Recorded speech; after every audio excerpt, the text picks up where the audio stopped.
Islam, Islam, Islam, and welcome to MHHS, Eyes Wide Open. This is your host, Annie Eda L., along with my co-host, Ms. Raheem Alice L. Islam, peace and love, Anna E, Cujo, Ma, everybody, all the listeners. I thought we was gonna go into the roll call, but that's pretty great. I'm thankful to be on the line, and I want to say thank you for the links you sent. But I just wanted to just say this before we go in tonight, real quick. I just want to put a challenge out real quick to the day one listeners. This is a request / challenge.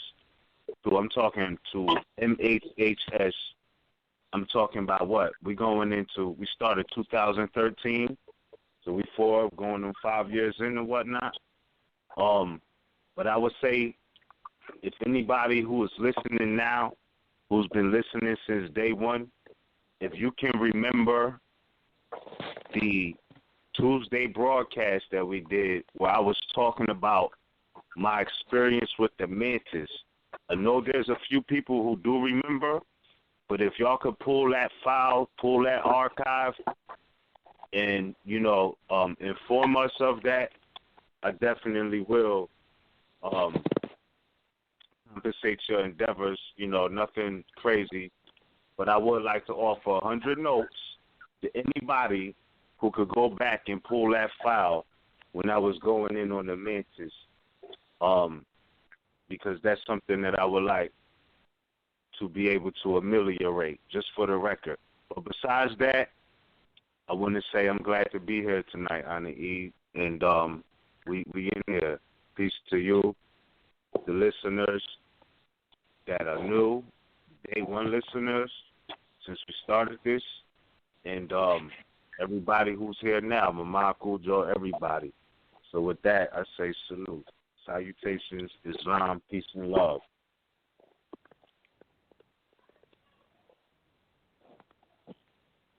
I think you're muted. Islam. Oh, yes. Yes, and Happy New Year to everyone. Yes, and Happy New Year, indeed. Happy New Year. All right, so we also have RVBey. Islam, peace and love to everyone. And Cujo Antoine. Yeah. Islam to all the Moors. Peace and love. Happy New Year. Islam. Wow. Happy New Year. Yes, yes. And you know what? I still forgot to play the Rise, I hear you texting. I stopped. I can't get that. Figure that out. I'm done. Mute your phone. Mute your phone. No, it's all right. No, that doesn't help. That doesn't change for some reason. Actually, it but does. I'm good. All right. I still forgot to play the Moors that have been kidnapped and are being held hostage. But you know what? That's all right, because I still haven't had a chance to update. So next week it'll be updated. But what I will say is to all the Moors that have been kidnapped and are being held hostage,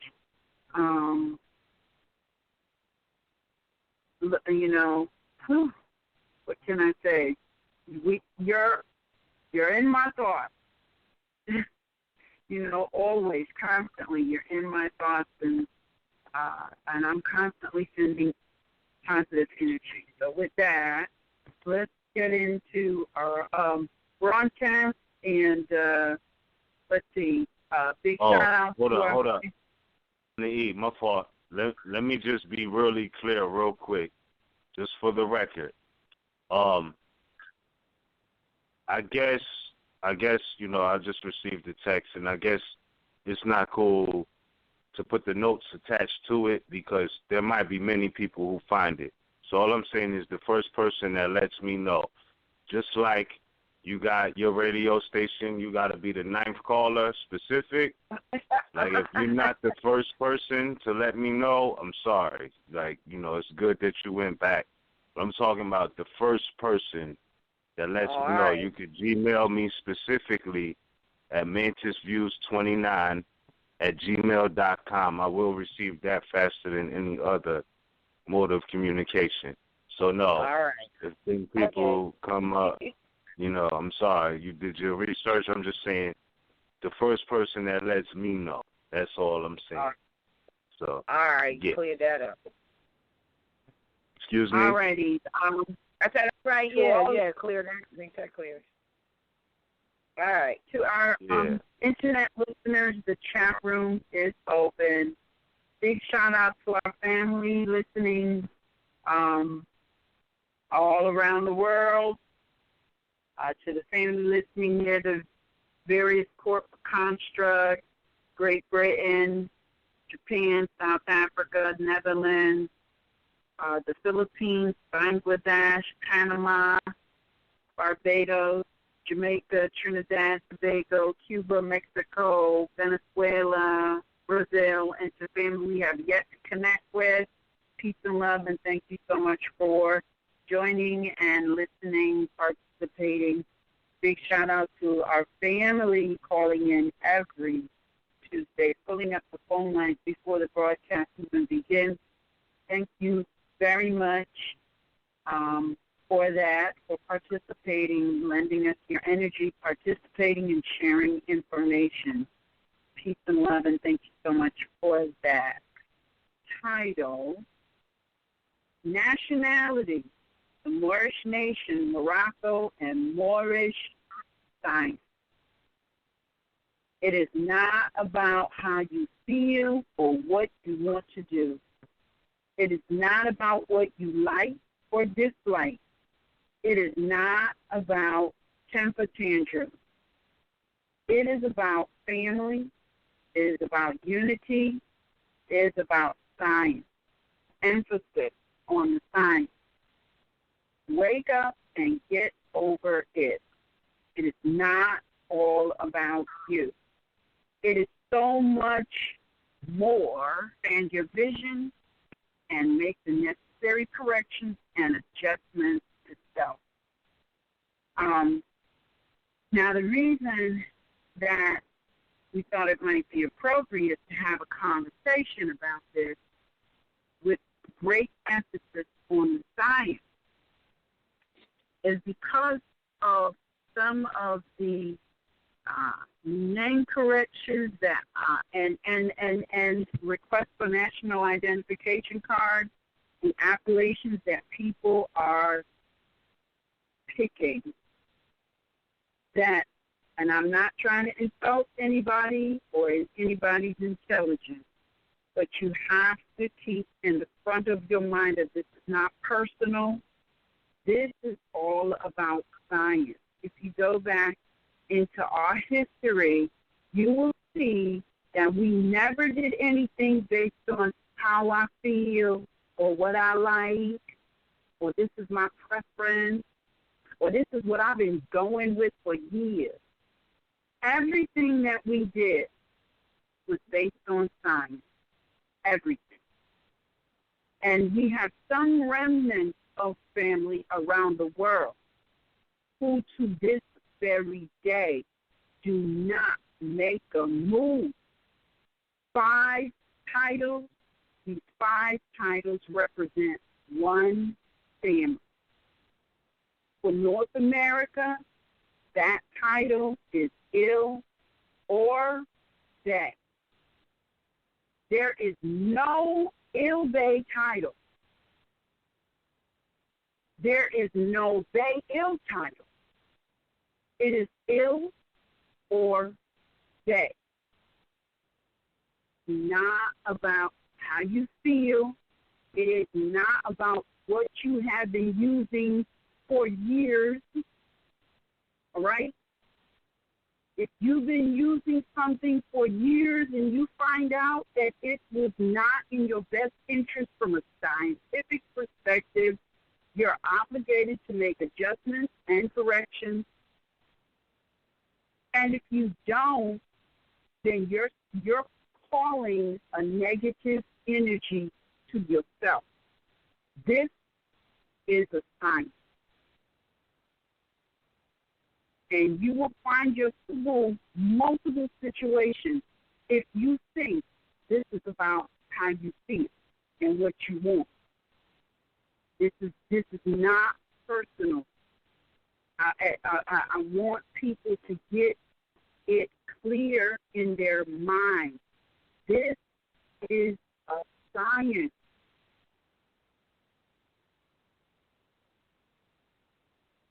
It doesn't matter whether your homeboy or your homegirl told you this is the way it is.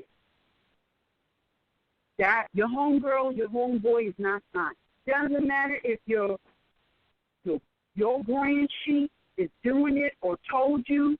This is a science. And if your grand sheet is truly a grand sheet and you bring proper information to them, they should be big enough and scientific enough to review the information and come back with adjustments for not just themselves, but for everybody, because this is about science. Not about your personal life, not about your personal dislike, and it is certainly not about you having a temper tantrum about what you want and what you are not having. There's no place for that here. And you must remember that, yes, what we do for the good of our family. And we will not participate in anybody sullying the family name. So if you insist on doing something that is not in the best interest of the family, do not be surprised when your things are returned to you. That's science. This is not a game. This is not, and nobody is here trying to tell you what you can or cannot do. If you're saying you're a Moor, then you ought to know that this is all about Moorish science. And if you know that this is about Moorish science, everything you do ought to be based on the science. Because that's in your appellation to proclaiming, or I should say declaring your nationality, to finding out what you're here for, and what you're going to do, when you're going to do it, and what is the best time to do it. All of that is science. Ain't no temper tantrums going down here.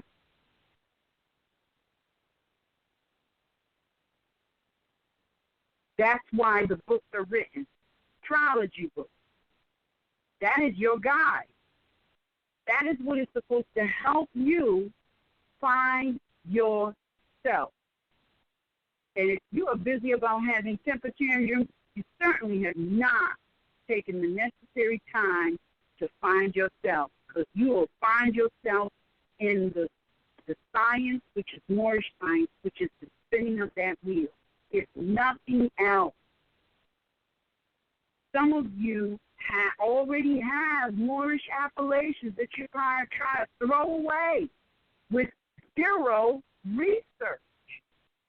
Times our mothers did things without knowledge, mentally, but they seem to have been guided spiritually, because many of us have Moorish appellations.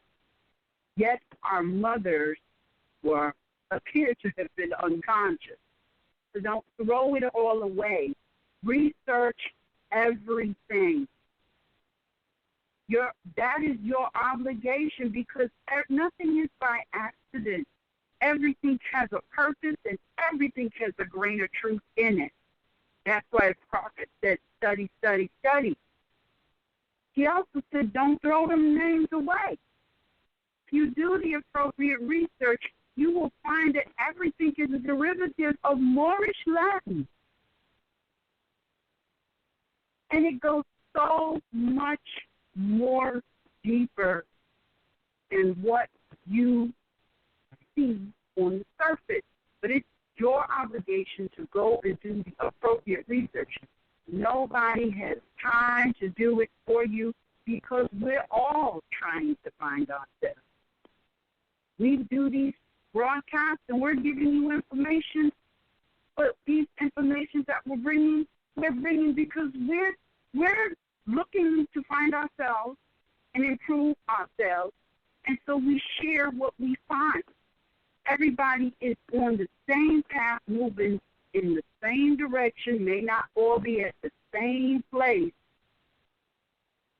but each and every one of us is obligated to take up our responsibility, and that responsibility is to make sure that everything you do is based on science, not your personal feelings, and absolutely not about temper tantrums. Islam. Islam. It's not about your feelings, and it's not about temper tantrums, like you said. So, sometimes those could be childish things. So we're talking about, being competent and being a part of the majority opposed to being minorities. Because minorities, they have childish feelings. Because, minor is childish, or children or somebody under competent age, quote unquote. But based on whose standards, that's a different question. But, we have to deal with the facts and the reality of certain things. So, yeah, I know you was about to say something, but I just wanted to add that on to the fact that, yeah, we can't necessarily always be in our feelings. We just we need to know how to use those, we need to know how to use those, because this feeling that helps create. But where are you creating from? So if you're creating as an adult from a childish place, there's nothing wrong with purity and innocence, childlike innocence. But, in lawful or, quote, legal aspects, adults who are children are considered minorities, and this is where the wardship comes in. Able-bodied, grown adults being treated like children by pilgrims, and this is what's really happening. So, they came in, assumed personam jurisdiction over the mother and the father in certain aspects through Roman institutions. That's what's really happening. That's or what has been happening or is going on. And, for the most part, these are all foreign institutions. But yet they're assuming jurisdiction in so many levels in, original people's lives, which they don't really have the authority to, to do such a thing. But it's funny because now we're talking about the essence of all quote-unquote government is consent, right? Now, we also know that on a more ancient level, and even still present day, government is family. But even like it says in the Declaration of Independence, they have to derive their just powers from the consent of the governed. And there's a lot of people who may have consented, and then there's that fine line of coercion, and then that other line of acquiescence to a fraud. So it's like, all of these things going on. We definitely have to be more reflective and take action too, because the action should come from reflection, meaning if you wake up in the morning and you see you got crust in your eye, your reaction should be to wash your face, bottom line. So reflection calls action. And sometimes we need to just really look at that and see what we need to do from mature reflections, not be in the minority status when we do that, you know. So, yeah, feelings, they help create, but like the truth, the reality, you know, are your feelings attached to that? Because you can have feelings, and your feelings are more inclined to do something malicious, you know. That doesn't mean it's right. So, you know, we got to have that center point of what are you feeling, you know, because that's what you're going to make actions off of. So if your feeling is lower frequency, you know, then more than likely that's what you are going to manifest. If it's high, you know, then that's what you're going to manifest. So I say that to say that, yeah, we have to be mature with our energy, you know. And with that, I yield the floor for now. Peace. Yeah, well, this is just sort of kind of about having, this is a very difficult subject matter to speak of because, you know, you don't want to put anything on the spot and put people's appellations out there and stuff like that. But, you know, it's about having this, you know, temper tantrum sort of tug of war with, you know, wanting to be, you know, I don't know, being some crazy nicknames off the street, Bay, or it's crazy nicknames off the street, L Bay. Like, we're just not doing that. That's not proper. And so then sometimes people, you know, they get childish. Oh, well, you're telling me what I can do, and we're like saying, look, that's not happening. You know, it's equivalent to these nicknames and stuff like that, and then get upset about it. Well, it's just not going to happen like that. And with thought into it as to who we are, one would not want to do that either. But while we're on the subject of, this is both cards and choosing your appellation, your free national appellation, and using one title, ill or bay, because fundamentally we are ills and bays. You cannot attain to the higher degree of those other titles, although there's, you know, others, without going to the elementary. Like we said before, people want to jump into a position without really learning what they need to learn from whatever point they're at by degree. So fundamentally, that's what it is. That's really what it's about, and there's no need for two titles. Some people want to have all five in their appellation. It's like, you know, without any real thought about it, if you were to ask them, they don't even know why, or try to build with them. It's, just because that's what I want, or whatever. You know, I just want to be different. You know, that's what we're saying. It's not about that. We're one family. But while we're on that subject matter of the choice of the free national appellation. Hold on. My fault. I don't really want to cut your wisdom, but I do want to say this before I forget. Cool, Joe. Salute. You sent me a message earlier. I did get that. I want to say for all those Moors with a minority state of mind who thought you was going to come through RVBey and get babysat, like, we here to all help each other the best we can. But if you're looking to be, you know, if you're looking for a curator, or you're looking for, you know, somebody to take guardianship over you, like, you need to fall all the way back. Like, just fall back and study.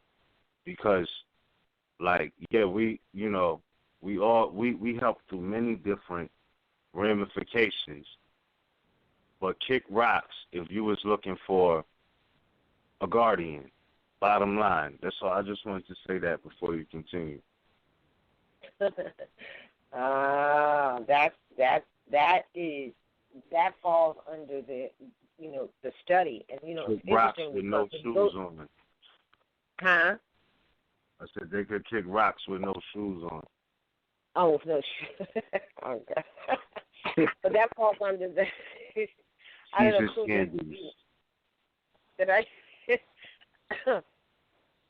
That falls under the importance of study, whatever the subject matter is, or the subject, or whatever it is, and the importance of that. But it's interesting because, like, when you go to school, right, you have tests, you have open book tests, like, it's like the open book test is what we're giving, you know what I'm saying? And the other effort is to, look into it. But we also have to understand the state of mind. Remember, we are all in a mental slavery. This is what we're coming out of. It's the mental slavery. So then when you look at the indoctrination of behavior, social behavior, as well as just any behavior and any subject matters that was formed within the schools or public school rooms that was teaching people to be really corporate workers for the corporation, then you understand why we're where we are. But it does make you have to step back, take a breath, step back a second, breathe. Things are not as bad as I had to learn this lesson myself in my personal life as well. Things are not as bad as they seem. We get all upset and all concerned, and then the FEAR steps in, which is truly, truly, truly false evidence that appears real. However, we don't recognize at the time that it is false evidence that appears real, that has been shoved down our minds and our throats for years and generations. But all of that is false evidence that appears real. So that causes a fear, and so just step back, breathe, take in what you want to see happen, and have, I guess I could say, faith in that, and whatever comes out of it, whatever lesson it is. But, it is frantic because people will go from group to person to whatever, and what they really, really are looking for is what we will associate with, like in law, let's say an attorney or someone to speak for them, while they're in the background saying, yeah, I'm a Moor, and you got an attorney speaking for you. I mean, on the real tip, which automatically and instantly and lawfully means that, you just gave jurisdiction, and that might not be what you want to do depending on where you are. So, we really look foolish and don't know it because this arena has been set up pretty well. And can I add on to that too? Yes. I don't mean to cut your wisdom once more or anything, but when they know that like attorneys wouldn't even take your case. Like if you're claiming to be a Moor, right, and which you are, you have the right to make that claim. But if you really know what you're claiming and you have that energy behind it, attorneys would decline to even defend you because they already know what time it is. They're like, no, it's a headache. Moors, whoa, no. You know what I mean? Now, they'll play attorney for your adversaries, yeah. You know what I mean? But for the most part, I'm just saying from what I know there has been Moors who had attorneys and things like that. This is true. But I'm just saying that for the most part, in these days, you claim to be Moor, they don't want to lend no type of helping hand. And it might be Moors who have experienced that. Though they do that, if they know you don't know, they'll try to play that card with you. But what I'm saying is some people get public defenders or attorneys pointed on them. But on the other hand, if you're coming off correct from the door, they're going to already know to not even try to play that game with you. Like, and that's just been my experience from what I know. Like, that's not even on the table. Like, that's, you know what I mean? But, yep. Certainly. So I'm just saying that it shows a level of the fact that they know who to play that with and who not to play that with. because they already know what time it is.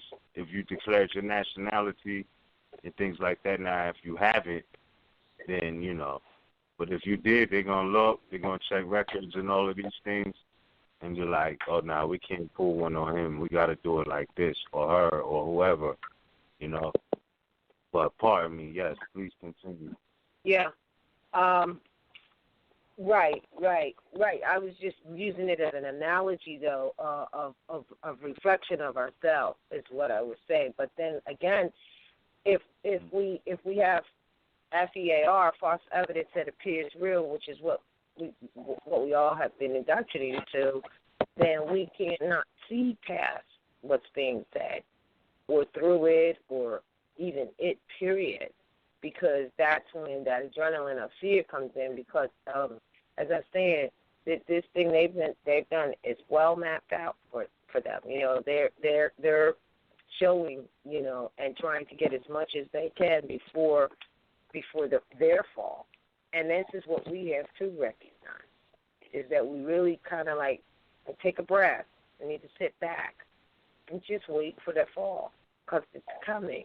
Now, does that mean there won't be offers to those who don't know that will continue? Yes, but these are the days and these are the times, and it's a matter of what you know and where you are. So the time needs to be spent really getting this information and erasing that FEAR, false evidence that appears real, and dealing with the real information. And even if you don't have any matter or whatever to deal with, you still need to have it with you, because it's going to be necessary. It is necessary. And just take a breath. Think about things for a second. We're so feeling underdog, so to speak, or finding out the lack of what you didn't know, that some people don't really realize how serious the matter is. I mean, they do and they don't. You know, they can look at some of the results, you know, killing people in the street and things like that has been going on and is going on and what have you, and it now is known, but they don't really look at it for what it really, really is and what time it really, really is from a real perspective, you know, a real energy perspective, a real universal perspective. And so they interject because they're still dealing with their lower self. Because, you know, that's the one thing that I really get clearer now.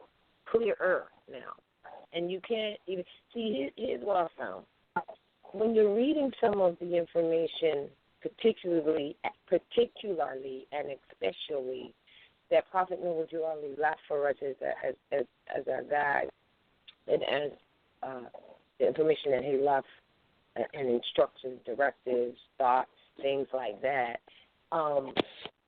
When some of the things that are about to happen now come, if you don't have any foundational information, any sliver of it that your mind can go to and say, oh, I see now, it's really going to be difficult, because it has not been given. The salvation of just the thought, of just the situation. You will have no reference. So this is why studying it, whether you do anything at this point or not, just take it for what it even appears to be to you, and it will, all ancient information and all spiritual truths, all right, will always reveal itself or unveil itself to you as in what people will call a revelation. Oh, I had an epiphany, I had a revelation. But the thing is, if you don't put the information in you, you're never going to get there. You're never going to either, you know, like when you think all hope is gone and you don't know what to do and you're running around like a chicken with your head cut off and you're talking about preparing for the fact that, yeah, I might, you know, have to go to the door and go to jail and things like that. You know, you have nothing to hold on to or to change your thought patterns into a more positive truth, lighter truth. It's very important. So definitely take it in because the time will come when it will unveil itself to you. But if you don't know it, if you have no foundation for it, then you'll fall. You'll fall.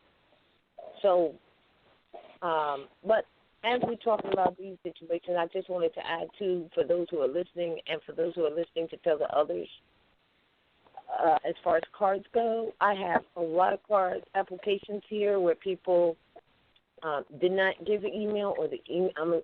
I'm going to repeat this again. We do this every now and then. Or the email that you did give does not work or what have you, please email at the right email, RVBey Card, because, it's getting to be quite a bit, and we have it archived waiting for that contact. Otherwise than that, every so many months we might send out a card. Sometimes I send that out to give the proper email, a working email, and sometimes I find that the mailing location is not proper, so I know I'm not going to send any card or anything there. So I just wanted to throw that in right now. And I thought I heard Cujo say something in reference to this. I'm sorry, but I do yield the floor for whomever it is that was. Islam. Yes. Just on the note of the nationality cards, just like a book that you have that you don't read. It's the same as a nationality card that you don't use. The idea of people even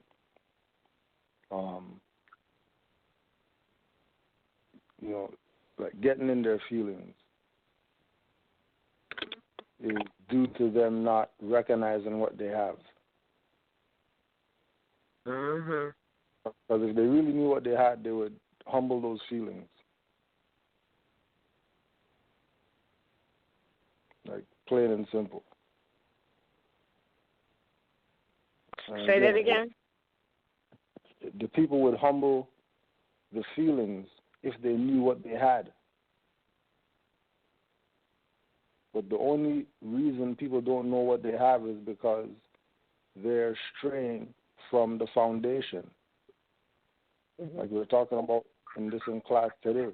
But to stress the point again, that you're not going to find another outlet for this science like RVBeypublications.com. I mean, it's not completely biased, but check the track record. And it's very obvious when you look at the progression of the Moorish movement from the point of its stagnation, where Noble Drew Ali stopped being active because he wasn't on the physical plane anymore. Everybody who was a member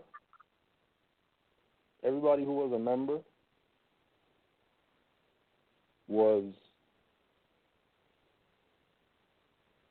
led astray by the people who had the same information that Noble Drew Ali had and didn't give it to the people. So trying to play catch-up in 2017 would be best if you have specific reference points so you don't have to sift through the BS. Another reason for RVBeypublications.com, because they've already sifted through all the BS.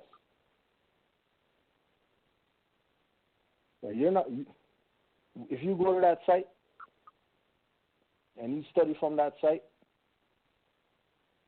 guaranteed you're going to have a solid foundation to build on. starting from the workshops in the mind and then manifesting whatever that is on the physical plane. Guaranteed. You know, because it's like when we were talking to the Moors in Montreal, the missing key for the liberation of our people is what Noble Drew Ali brought. That's the missing key. They have everything else except that. The same thing with Moors. The missing key to you really understanding the truth about your nationality and birthright is the perspective that RVBey Publications is bringing.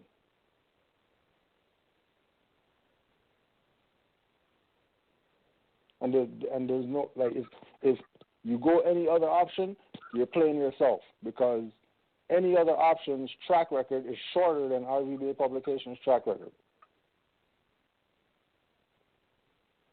As far as putting this information out to the people so they can at least consider nationality and birthrights. Here's something that's going to, you know what I mean, like, go on a site and, you know, for once you're not hearing, you know, Moorish Christian songs playing in the background as the site music. You know what I mean? Wade in the water type of music. Right? You know, you're gonna go to a site where you're getting information from individuals who have applied this information. Like, there's people who say that they're Moorish, whatever, that they haven't applied what they talk about. They just talk about it. And majority of that is the package selling people who are Moors that always want to make something new. Want to bring something different because, you know, when Noble Ali stuff didn't really work, because look at Moorish Science Temple. That's not the template of what the Moorish movement is. Moorish Science Temple, that's what you're looking at as what this movement is. You go in Noble Ali's literature, he's talking about Mohammedans and all that stuff, and you're just looking at Moorish Science Temple only as the representation for what Noble Ali brought. That's a warped mindset. That is only going to be fixed by that individual with the warped mindset.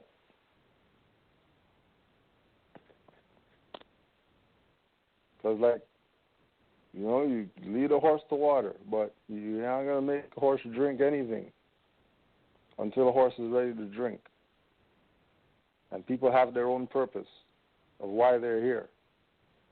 And they have their own lessons that they're supposed to learn. If they don't want to learn them, hey, then, you know, that's on you. I'm going to learn my lessons. Because I'm not on some repeat lessons.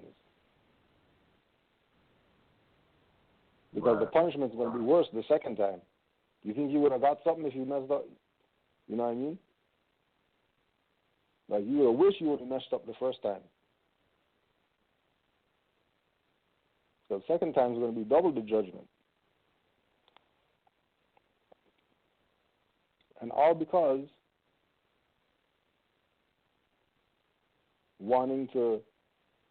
thinking that to be a Moor means to be defiant to some colonizer. And that's it. If you don't do that, then you're not a real Moor. That's crazy talk. You don't know how to engage these colonists for nothing. I mean, do the job that you're supposed to do, being that you have this information. You know what I mean? Find the best means that you can to inspire others to consider their nationality and birthright immediately. Because stuff already fell already. All these entertainer people and stuff like that, going to Morocco and all that stuff, like, all of a sudden, they're just interested just like that. Just like that all of a sudden. People coming out telling people that blacks are Moors and stuff. 67,000 views on their posts, and it's just something that was said. No action taking place. of correcting this fraud that they know that they're living a fraud. Even Moors, who are package sellers, they know that they're dirty Moors. You think they don't know? You think Moors telling people that you can't be a Moor unless you come to Moorish Science Temple don't know that they're dirty Moors?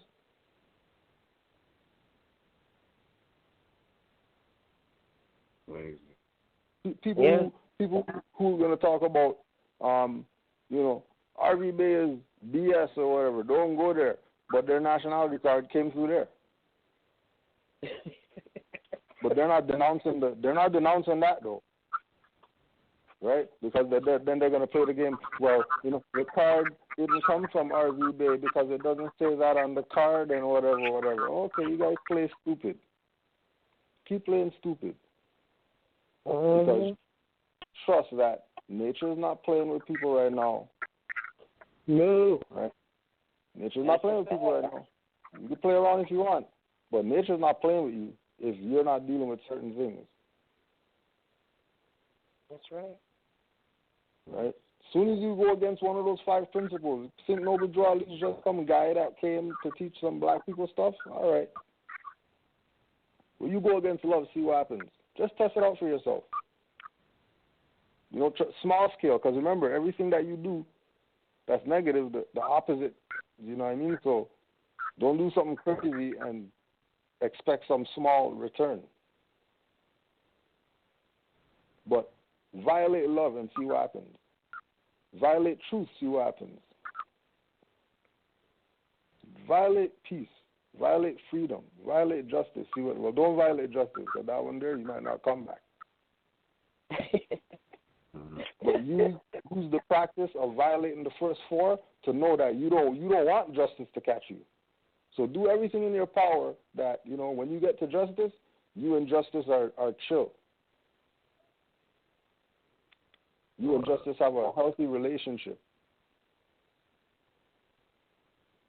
Because justice is catching people right now. They might not talk about it, but they know who they are.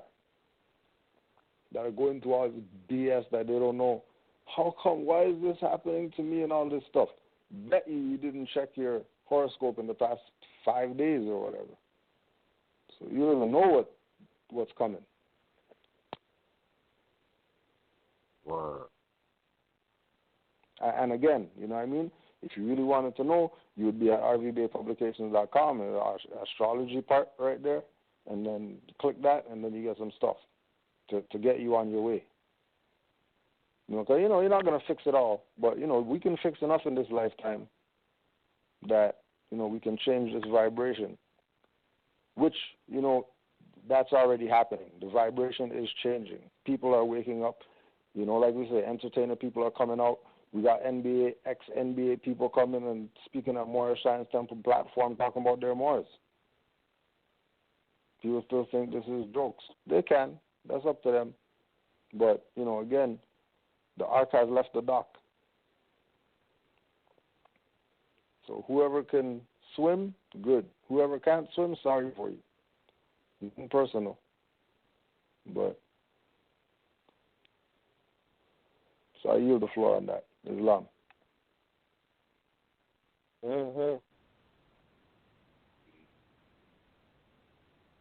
Wow.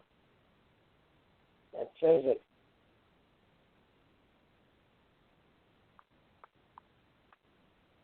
Well said.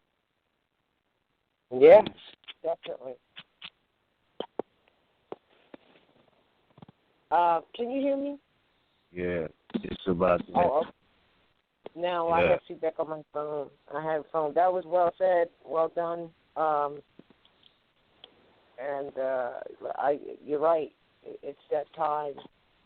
It's that time in nature and in the universe and vibration raising, and it just is. It is what it is. But again, you try to get into the heads of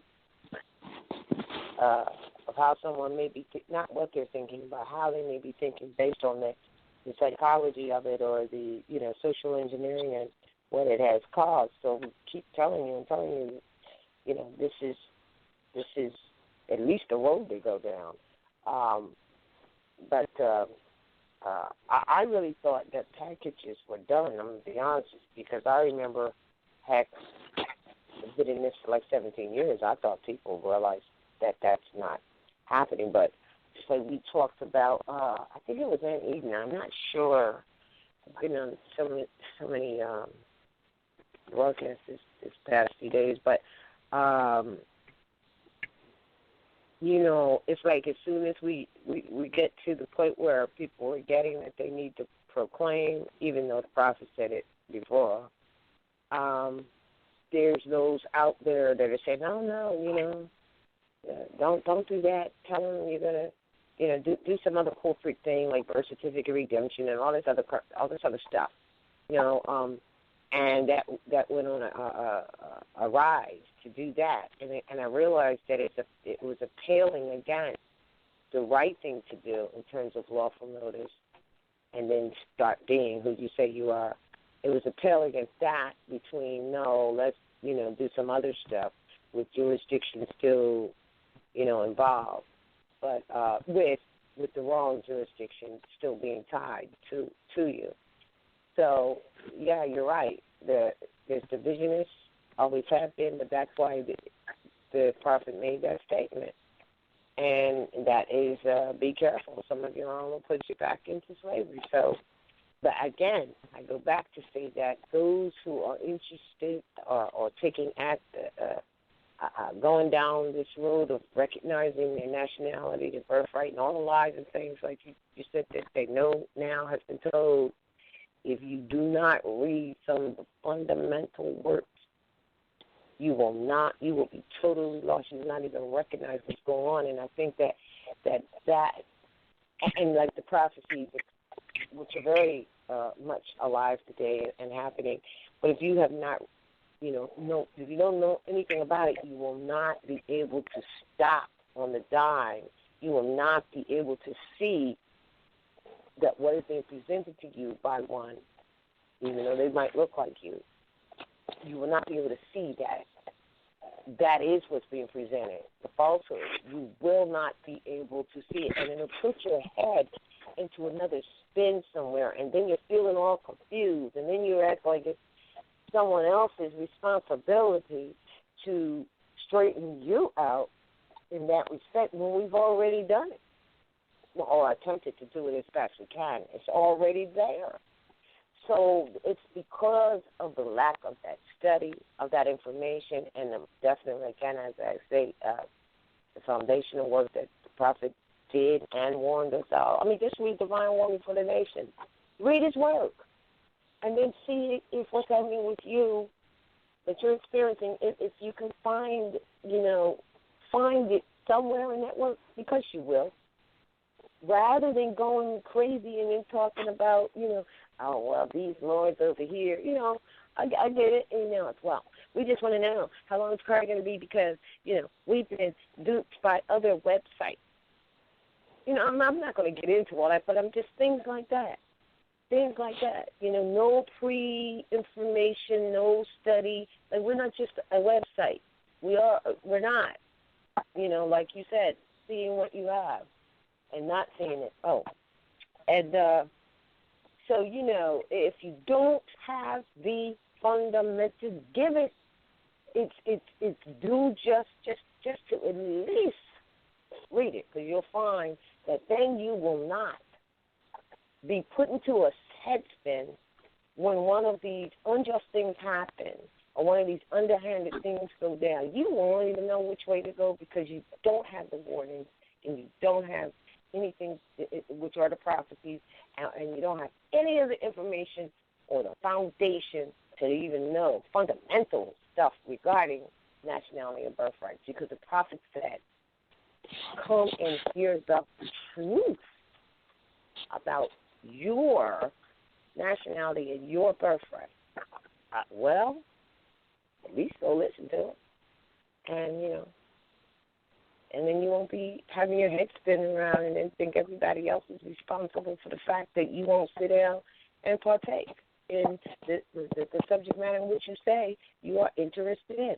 Now, why do you do it? Because you're not really looking to be free from this mental slavery. You're going after what you think is it's minimum, really, and it's all based in lower self, most of it. I'm going to get some finance. Oh, all right, let's do it that way. Or some people say, I want to do whatever I need to do to keep them off of me. Well, if we had this universal collective information, spiritually or universally and energy-wise, it would be done. It would be done. But when we keep giving them stuff to feed off of, like Moors who say they're Moors and then don't act like that, don't know what they're talking about. You're giving them, you're feeding them. You're giving them the blood to suck. So it's the fundamentals. Islam, I yield the floor. Islam. And one more thing to add, for the individuals who are studious, for the individuals who adhere to the principles and are going back to their ancient forefathers' mindset, but are going through trials and tribulations and asking themselves, why them? Without a foe.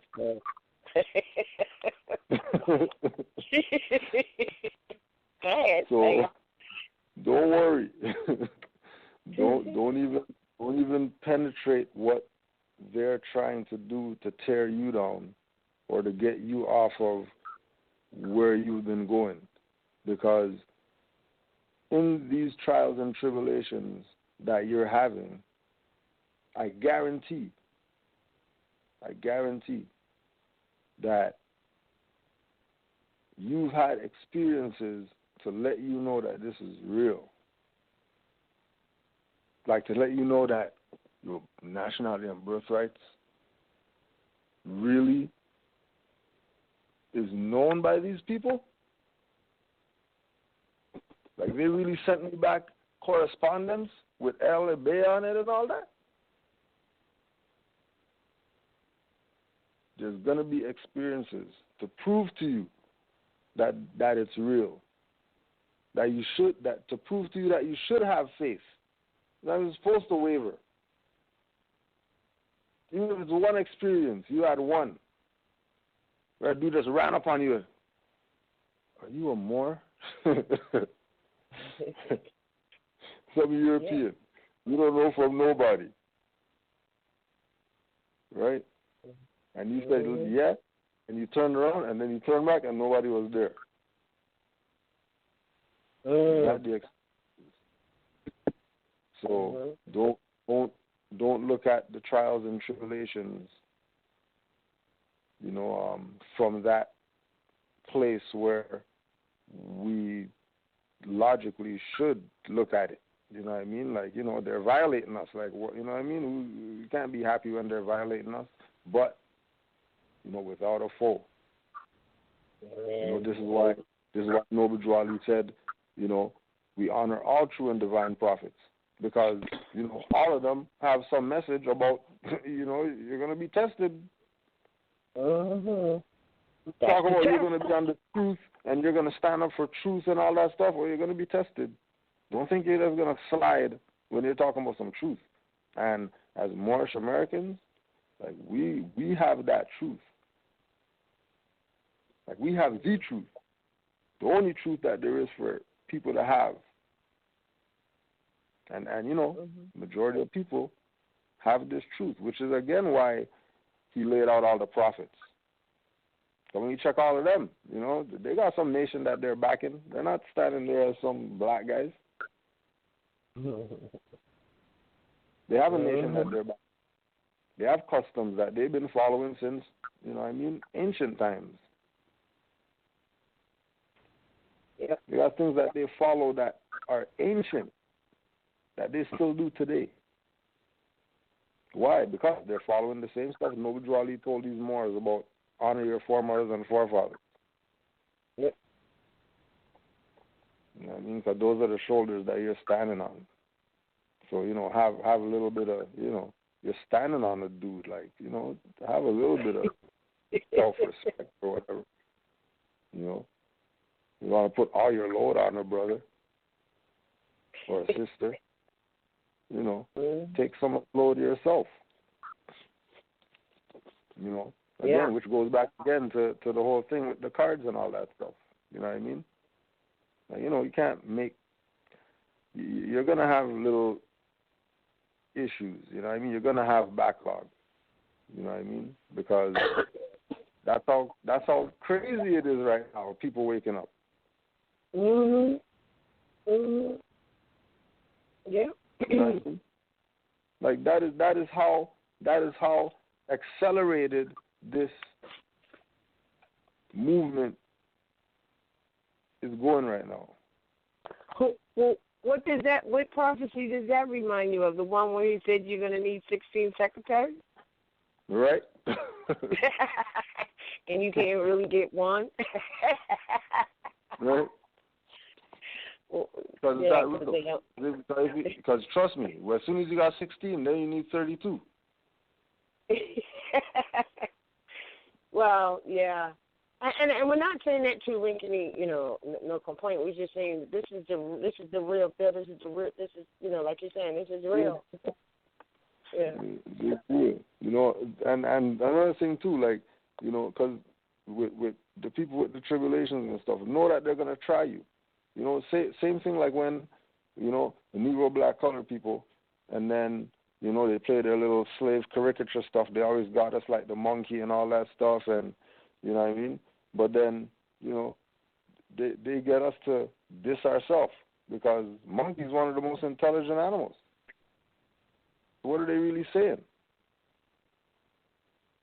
What point are they really trying to make by having Negro slave guy depicted as a monkey? That you're actually intelligent. And if you get off your beastly nature or your lower self, you know, which again goes back to the teachings, you know, with Raleigh or whatever like that, you know, you'll be upright, strong and fearless, independent, self-governing. And the only thing that Moorish Americans have to do is put this word out. Whatever issues you got, deal with your issues. That's your issues. But make sure you're putting this word out. Don't know about your birthright and not tell people, at least attempt to tell them. Mm-hmm. You know, because people want something right now. And you just might be the individual that is presenting it to them in the way that they can be receptive. Because every other Moor that they dealt with try to tell them to convert to some BS. Mm-hmm. Right. I yield the floor. Islam.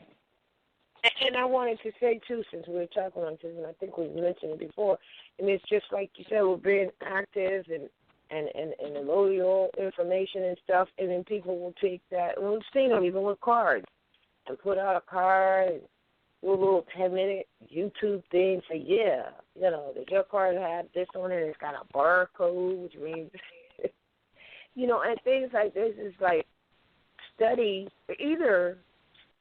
well, actually, that is a great example of when the prophet said, I come to take you out of the mental slavery. And, you know, and we talked about our family and our nation, right? We're one nation, right? All right, so to take that and then do something like that, put a barcode on it, and then think it's all good. The person that did that doesn't even realize, or do they, is the question to be asked. Because it's not like information isn't out to know. So either they don't realize it because they failed to study, or they're still in the mental slavery, thinking they're getting out of it, half-stepping. You ever heard somebody say half-stepping like that? And you know, because it is a process. Now, don't get me wrong. But to actually go full force like that and say, yeah, we're going to put all this loaded information and put a barcode on it. I remember when I first, when we were driving up cars, heck, I didn't do it, but I was like, oh, wow, don't they have barcodes on cards? But, I had to, be diligent about that and realize, hey, that means it's corporate. So no matter what it says on there, it's saying that it's product. So that's just an example of what we're saying. It's like, really? And then then they'll do things like that, and then they'll take all the people coming in who, unfortunately, didn't study either, to even know what they're partaking in, and convince them that that's the right thing. It's not. And so you think that they're not just sitting back saying, no, all right. And everybody's going to be swept up, not so much by them, because they're trying to hold on to themselves, really, right now, politically, for real. But swept up by nature, because nature, as you were saying earlier, has no respect of person or station. And, this is just the times where we are. It's like, I've said it before, and I know this is improper, is you is or is you right, but basically that's what it is about right now.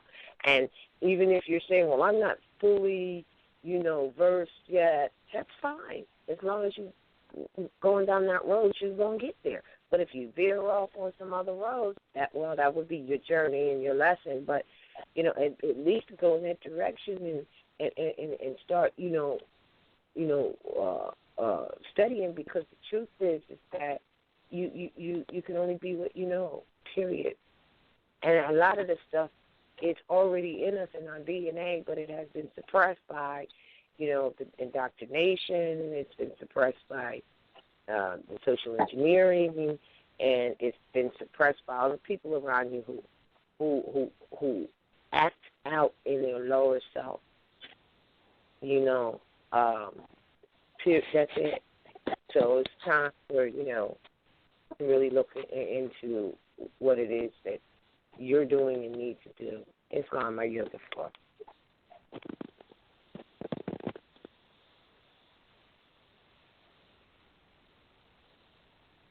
All right. Yeah.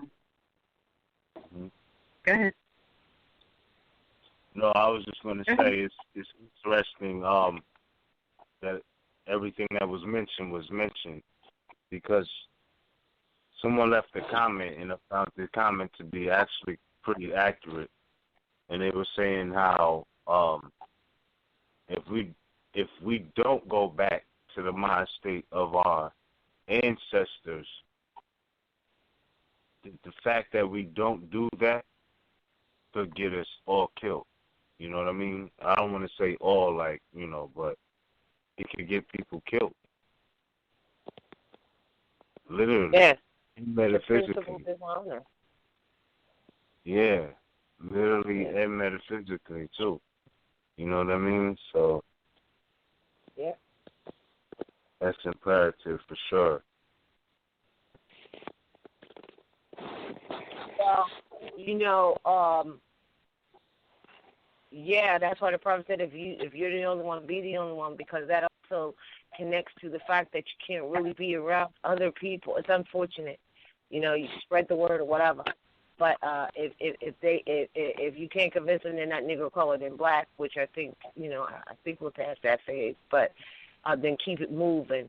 And if you don't believe in or have faith or trust or whatever in what the Prophet laid down, then just take off your turbans and your feathers and your buttons and go back to the state, which is state of mind, and can be literally corporate state, depending, in which I found you.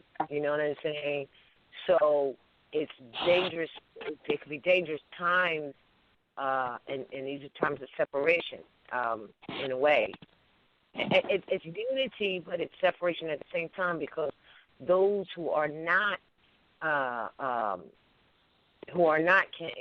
can be dangerous to your activities right now, and so it's just what time it is right now. Definitely what time it is. So you have to be real careful, and that's kind of hard to do, because on one hand, and this is what we need to check too. On one hand, we love our family, our friends, etc. like that. But on the other hand, we won't honor, from whence we all came in terms of our ancestors and go back to that mindset. So therefore, if you don't have any principles that you can really stand on because, they're to be passed down. Now, this is why the prophet said there's only one way, and that is the principles of love, truth, peace, freedom, and justice. That would be taught. Here it is. It says, all nations of the earth in these modern days are seeking peace, but there is but one true and divine way that peace may be obtained in these days. And it is through love, truth, peace, freedom, and justice being taught universally to all nations in all lands. Islam. And with that being said, those are big statements. Those are big pillars. Like that's, I think, and there's a misconception about all of those principles because, let's say, you are, because remember, there's a lot of social engineering going on out here too. So you are being in your propria persona sui juris, in fact, indeed, in principles and everything. You know what I mean? What do you think about when a Moor actually is coming in love, but to the day they have a misconception? So like a Moor might meet somebody, and because they have love within themselves, they could have love on first sight. Let's just say, and that doesn't necessarily mean, you falling head over heels for somebody. I'm just saying, as a Moorish American, if you're really living by those principles, I want to know what's the experience like as well, because is it hard for people to, grasp that concept of love? Because I'm telling you, you can ask 10 different people and there's going to be different answers to what that principle is. Like, we know it's a natural energy, but I think that a big problem is the social engineering has that conception misconstrued. So some people run from that energy. They don't understand truth, so they misconstrue that principle. And then, freedom and justice is just, smoke in the air type of thing, fading. So, I mean, it's just crazy because the social engineering is so crazy. People have so many different misconceptions or conceptions or perceptions or whatnot of that principle. The first one, love, right? Like some people believe it can't happen until they get a wedding ring. Some people believe that it's associated with material things. Some people believe that it's money or whatnot. I think that the social engineering has done a damage on these principles. So it's hard to perceive them for, I don't know, I just wanted to put that on the table. Good point. Good point. You know what I mean? What's your thoughts on that?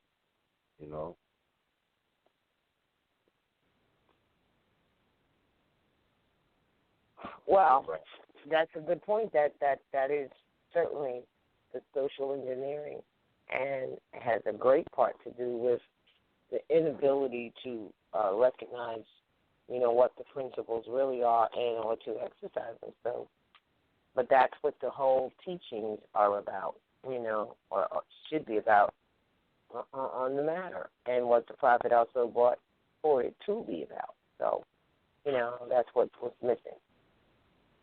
But anyway, people are going to make changes by force. They'll be forced to make changes. Right, because it's a natural energy, if you ask me, right? Because you could have different types of love, maybe. I don't know. And I think this is a topic that has to be opened up a lot more, because, like, you could love your mother, you could love your father, you could love your wife, a sister could love her husband, right? So it's an energy. It's not necessarily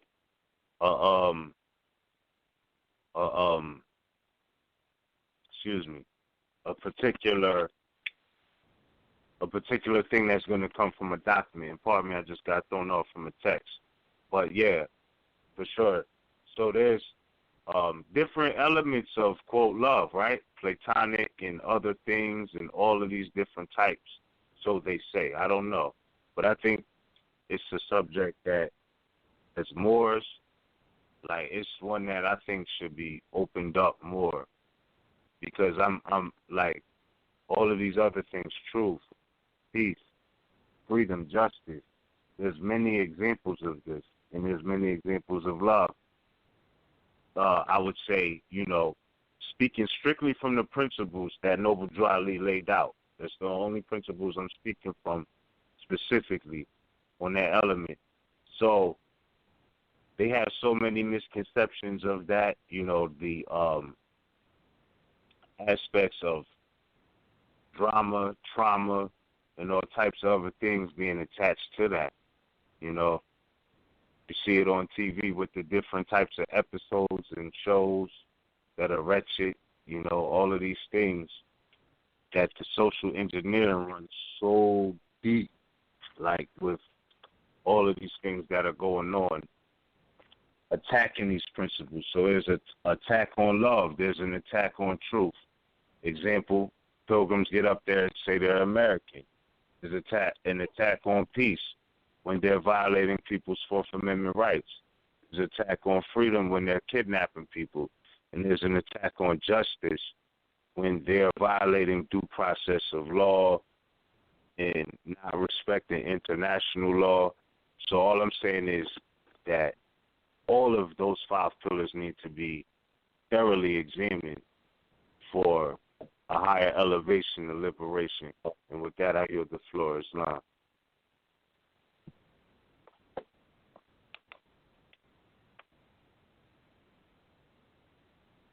All right, Islam. Let's see, where are we this time? All right, it's going on 11 o'clock. So what we'll do is open up the phone lines and begin to take calls. If you have a question, comment, or concern and would like to address it, on your telephone dial, and we will take calls in the order that we receive. The caller to 239-645. You're live on the air. Please state your appellation.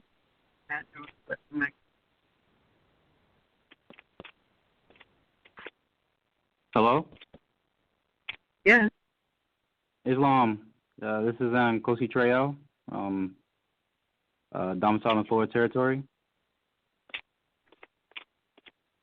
Alrighty. Florida's corporation, so you can't be doing that.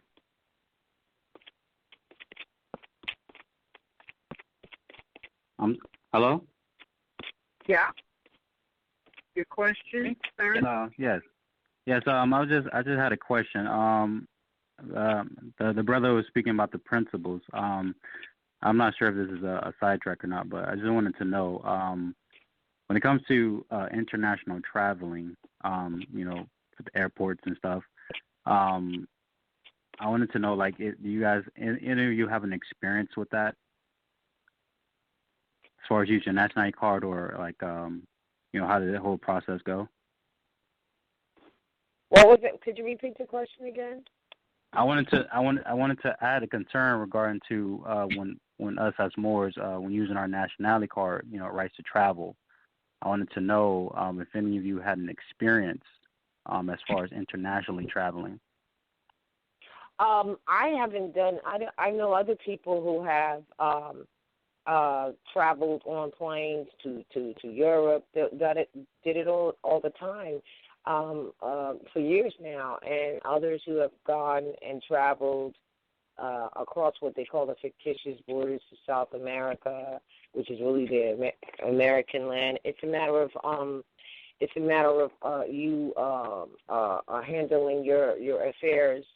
I would say maybe even preparing or in their case, I think what they did was they let them know ahead of time or whatever like that. I mean, that would be you handling your own private affairs, personal affairs. And the thing is once all Moors, start doing it like that and standing, that whole thing will be eliminated, because even with like the travel ban thing, that's an attack on travel, which couldn't happen in that fashion because of national and international laws. Now you have to remember that for all these years and generations, we as a people have not been claiming to be the nationals of the American, particularly North America. There has not been. I mean, there have been a few here or there, and they can give you their experiences, but it's not likely that they would get on the air and start telling you personally what. There have been some who've gotten on the air and said that, yeah, I traveled, I didn't have a problem, blah, blah, blah, blah, blah. But in these days and times, it's they may not be willing to, put it out there because of the sabotaging of people by your own people, even personally. But the information as to your liberty to do so is there. So we would collectively, when we collect, there's people who have done it, absolutely. And I think you are talking about internationally across whatever borders they put up, which are really fictitious borders, but that's what you're talking about. As far as flying on a plane within the North American, I myself have done that, and I know many others who have, many. I think, Ms., you recorded someone you're working on putting that up who gave a brief on that, on the Mantis Views 29. I don't know if you put it up yet, but there's been many. Yeah. No, you didn't. Yeah. I was going to mention that. It's all right. No, I definitely want to say, yes, that is going to go up. The whole, like, I'm going to do something on the right to travel because, and we're talking land, air, and sea because, yes, there is a Moor who traveled on that identification card, and it's been done many times. You've traveled many places on your nationality card, even before, from last decade. So that's not nothing new, really. And there's other Moors who caught planes and things like that, too. So, I mean, it's nothing new to us. It's like, you have to exercise right. in the spirit. You know what I mean? Well, so that being the case, there's an attack on the right to travel right now, though. You know that there's an attack on that right to travel. So don't be surprised if you did try to travel and something happened. It's a war on the right to travel right now. Like, that's the bottom line.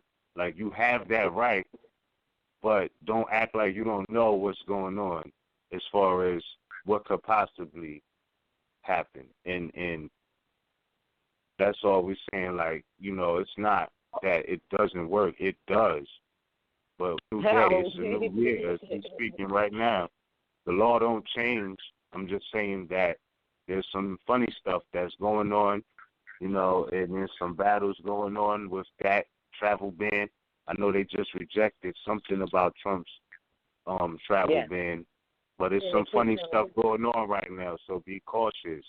You feel me? And if something happens, it's not necessarily, anybody's, quote, fault on the Moorish community side or any Muslims or Islamic, anything. It's the Christian agenda in place. So don't act like you don't know what time it is. You feel me? Like, just know that. Understand. Well, right? I'm asking. I'm sorry. I was just going to add. Go ahead.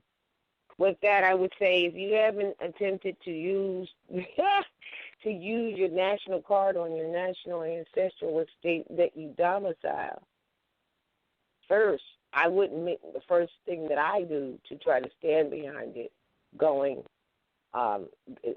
dealing with going internationally. Because you have to, like, the experience that you have to have I mean, see, a lot of people look at the card and they say, well, how do I use it type thing. How do you use any identification card? If we don't look at it as this is my identification card, then you look at what is an identification card. And then you realize that it falls within the bounds of all of that and beyond. So when you have it with you, this is what the prophet said, the card is going to change in your pocket. For those who really know what they have, it will change in their pocket when they know what they really have. And until they do, it will not. So it's not that the card doesn't work. We have to change our language. It's that the person and the energy behind exercising it doesn't work. Or because you believe me, we've been in situations and it's like, oh, shoot, I've never been in this. Let me see whether they're no problem. Yeah. Just do your identification card, show it to them, and you just sit and shut up and wait. And then they'll say, well, where's the date? Because they're looking for just the date. So now we have the date now where it's right under the picture. We kind of changed it so that it could be easy to find. That's the only thing they're looking for in most cases. That's all that they're looking to see if you're of age or whatever. So I just want to say, if you were going to do international, if people haven't tried applying their own identification that they say is theirs, where they stand, it might not be so wise to try it outside of it, because you have to build up the knowledge, confidence, and act like you're walking with an identification card like any other one. And if you don't do that, it might be difficult to do it any other way. But if you were going to go, I would write. That's why one of the places we tell people to send as a courtesy is to what they call Homeland Security. It's a courtesy. It's a lawful notice. So if you were to go there, and I know this brother, he said the same thing. He said, yeah, well, they held me up for a minute, act like they don't know who I am. And he's like, look, you know who I am. Matter of fact, I mean, you already got notice on this type thing. So you have to know how to handle your affairs in that respect. But I again say, and I'll use it for us to this, if people are not going to use what they say is their identification card right at their home, then they don't need to be asking about how to use it going further away from home. So that would be my suggestion, because you will get, like fly here to start with or whatever like that. Islam, I yield before. Islam, and I just want to say as another case in point, as far as ports and right to travel, like, look, there's certain things whereas is going on that's not necessarily, like, I don't even want to say it's not justified, I would say, but it's just some weird things going on to the point where it might not even matter what identification card you have in your pocket. And that's real facts. And the case in point is Muhammad Ali's son and ex-wife, they got detained in the airport just off the strength they had Muslim appellations, Moorish appellations. Like, they got detained off of that fact alone. That's news. Feel me? So what I'm saying is it's something else at this particular time that may be going on, where this whole all of the identity issues are coming to a head. Like, everything is coming to a head with that. So you're seeing certain people getting deported, turned back. All of this happened. But now, again, like I said, they just put a certain different type of ban on what Trump was doing, or rejection on why they banned it or whatnot. So, yeah, just keep that in mind. It might not even have anything to do with your specific identification card. Feel me? It just might be a profile in anything that looks like it's not even under the UJOT jurisdiction. Bottom line. And then there's others who have no problems, because you got to remind you, like, there was certain, I don't know what his new amended plan was. I know they disapproved it or something like that, but the original one was, it didn't have anything to do with, quote, Morocco or Tunis or Algiers, but somehow, here it is, you know, the minions, right, spread that whole perception of profiling Moors or Muslims or anybody with, quote, Islamic appellations or Moorish appellations. So tell me how, even with the U.S. passport, why did Muhammad Ali's son and ex-wife get caught up? Feel me? Like, detained. Just because they have Moorish appellations. Nothing to do with their ID, their appellation, who they said they was, who they are. You feel me? So yes, sir. That's what's under attack, not nothing else. Like, you feel me? Like, that's what it is. It's identity. But that's why Moors stand up and be who they are. This is the time. See, some people, they look at it like, oh, this is not the time. Oh, my gosh, you know, they're after anybody that has the Moorish appellation. No, that means this is the time. Stand up. Declare your nationality. Be who you are. That's one of the fundamental lessons also that was given. This would exactly be the time. And I know many people don't look at it that way because they haven't, you know, spent any time in being who they are, even though this information was brought 100 years ago. It doesn't mean let's scratch it because you know why? You can't scratch it. You can't say, oh, forget it. No, because you can only be who your foremothers and forefathers are. That's the whole point. We're not being who we are. We're not honoring our mothers and fathers by name and by principle. That's the problem. So it really is the time to stand up. But like we're saying, we got so many people running around with like a chicken with their head cut off because they did not sit down and study anything at all, and they think they're going to get through this and be all right. Nobody is going to get through this and be all right if they dishonor their own mothers and fathers. That's a universal, natural law principle, bigger than, you know, people in a corporate U.S.A. trying to ban others from traveling here to come and kick their behinds because they're on someone else's land, enslaving them mentally, trying to keep things at bay. You know, they're not the bays to keep things at bay. And the bays need to keep things at bay. The bays are the law enforcement, and they need to stand up and be that. And when I say law enforcement, people will start saying, well, you know, they got guns. It's not even about that. Us honoring our mothers and fathers has nothing at all to do with or without a gun. It has nothing to do with that. And this is where we miss it because we've been indoctrinated with so much bull and social engineering, and we can't even get a simple thing as honor your own mothers and fathers. There is no one on the planet that can change your descent nature. That simple principle, which can't be denied.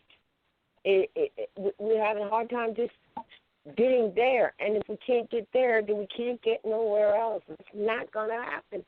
So this is the time to actually, in fact, declare and proclaim. This would be it. And like I said, most people think this would be, oh, no, we got to hide. No, these money your parents are trying to hide on our ancestral state, on the earth, period. So it's time for you to rise and then put an end to all of that.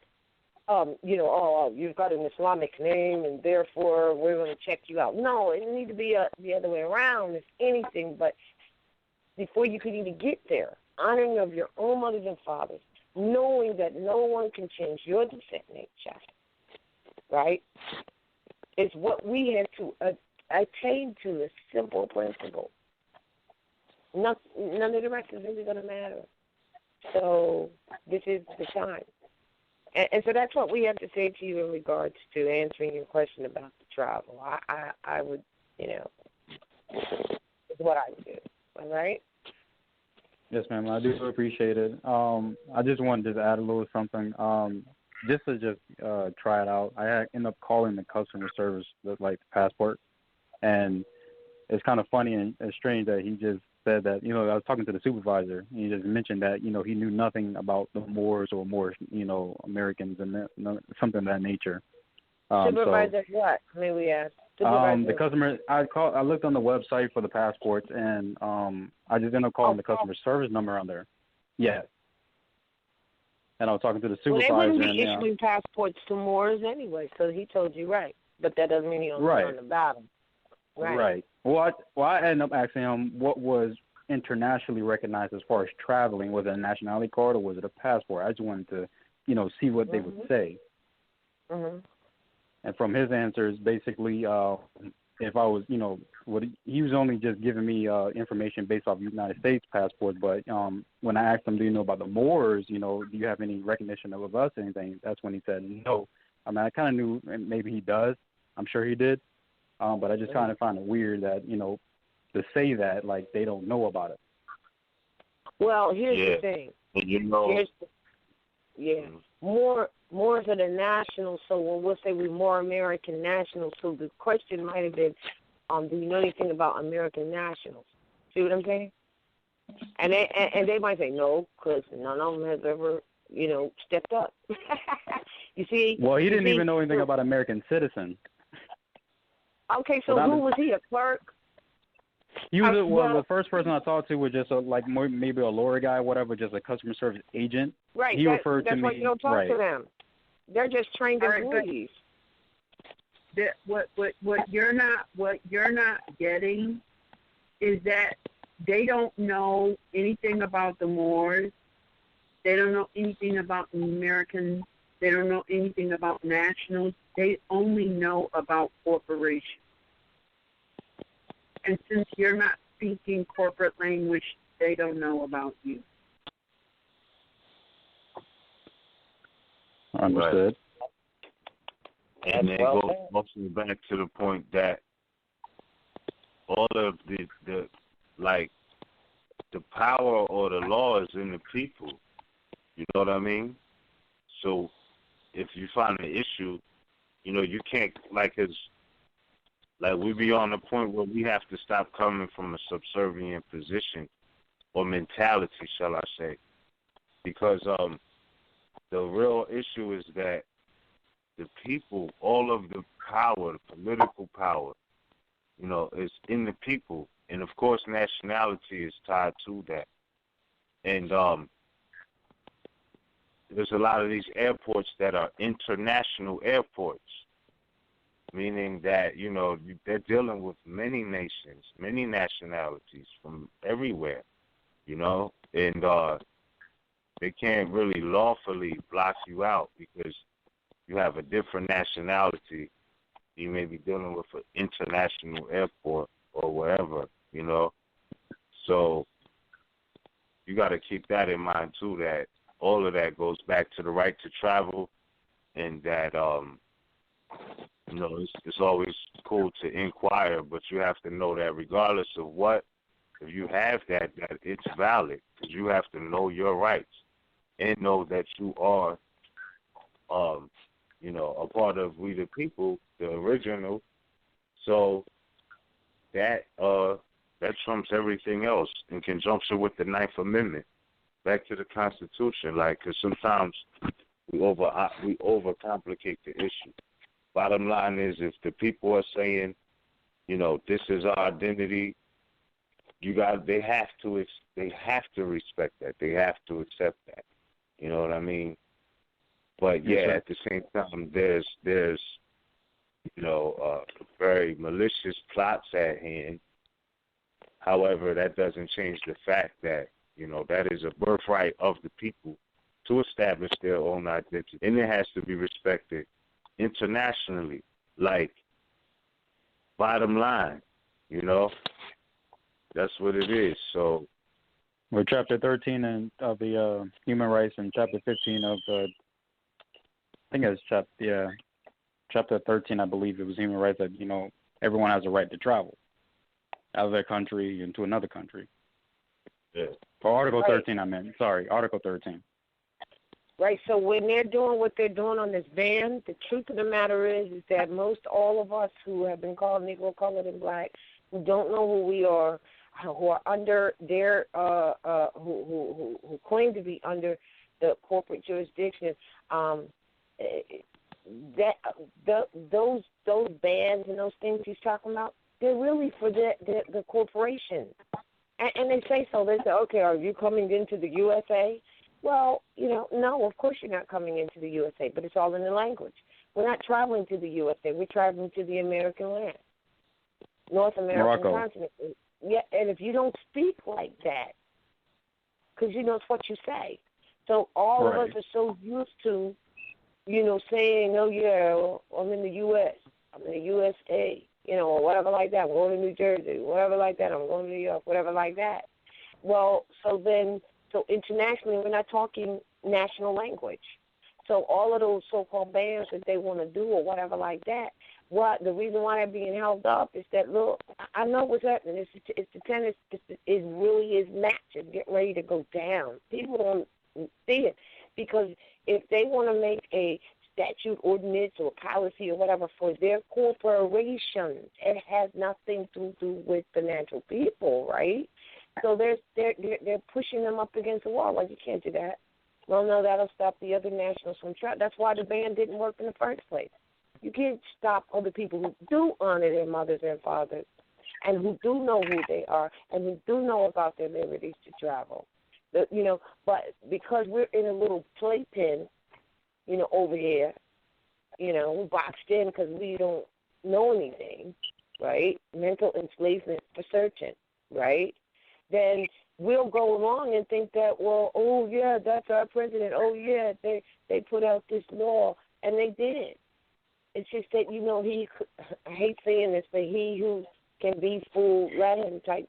That's one of the Mormon maxims. That's what has happened to us as a generation upon generation of a family of people. That's really what it is. Islam. Well, Islam, I do appreciate the wisdom. Thank you, Mother. Thank you, brother. All right. Islam.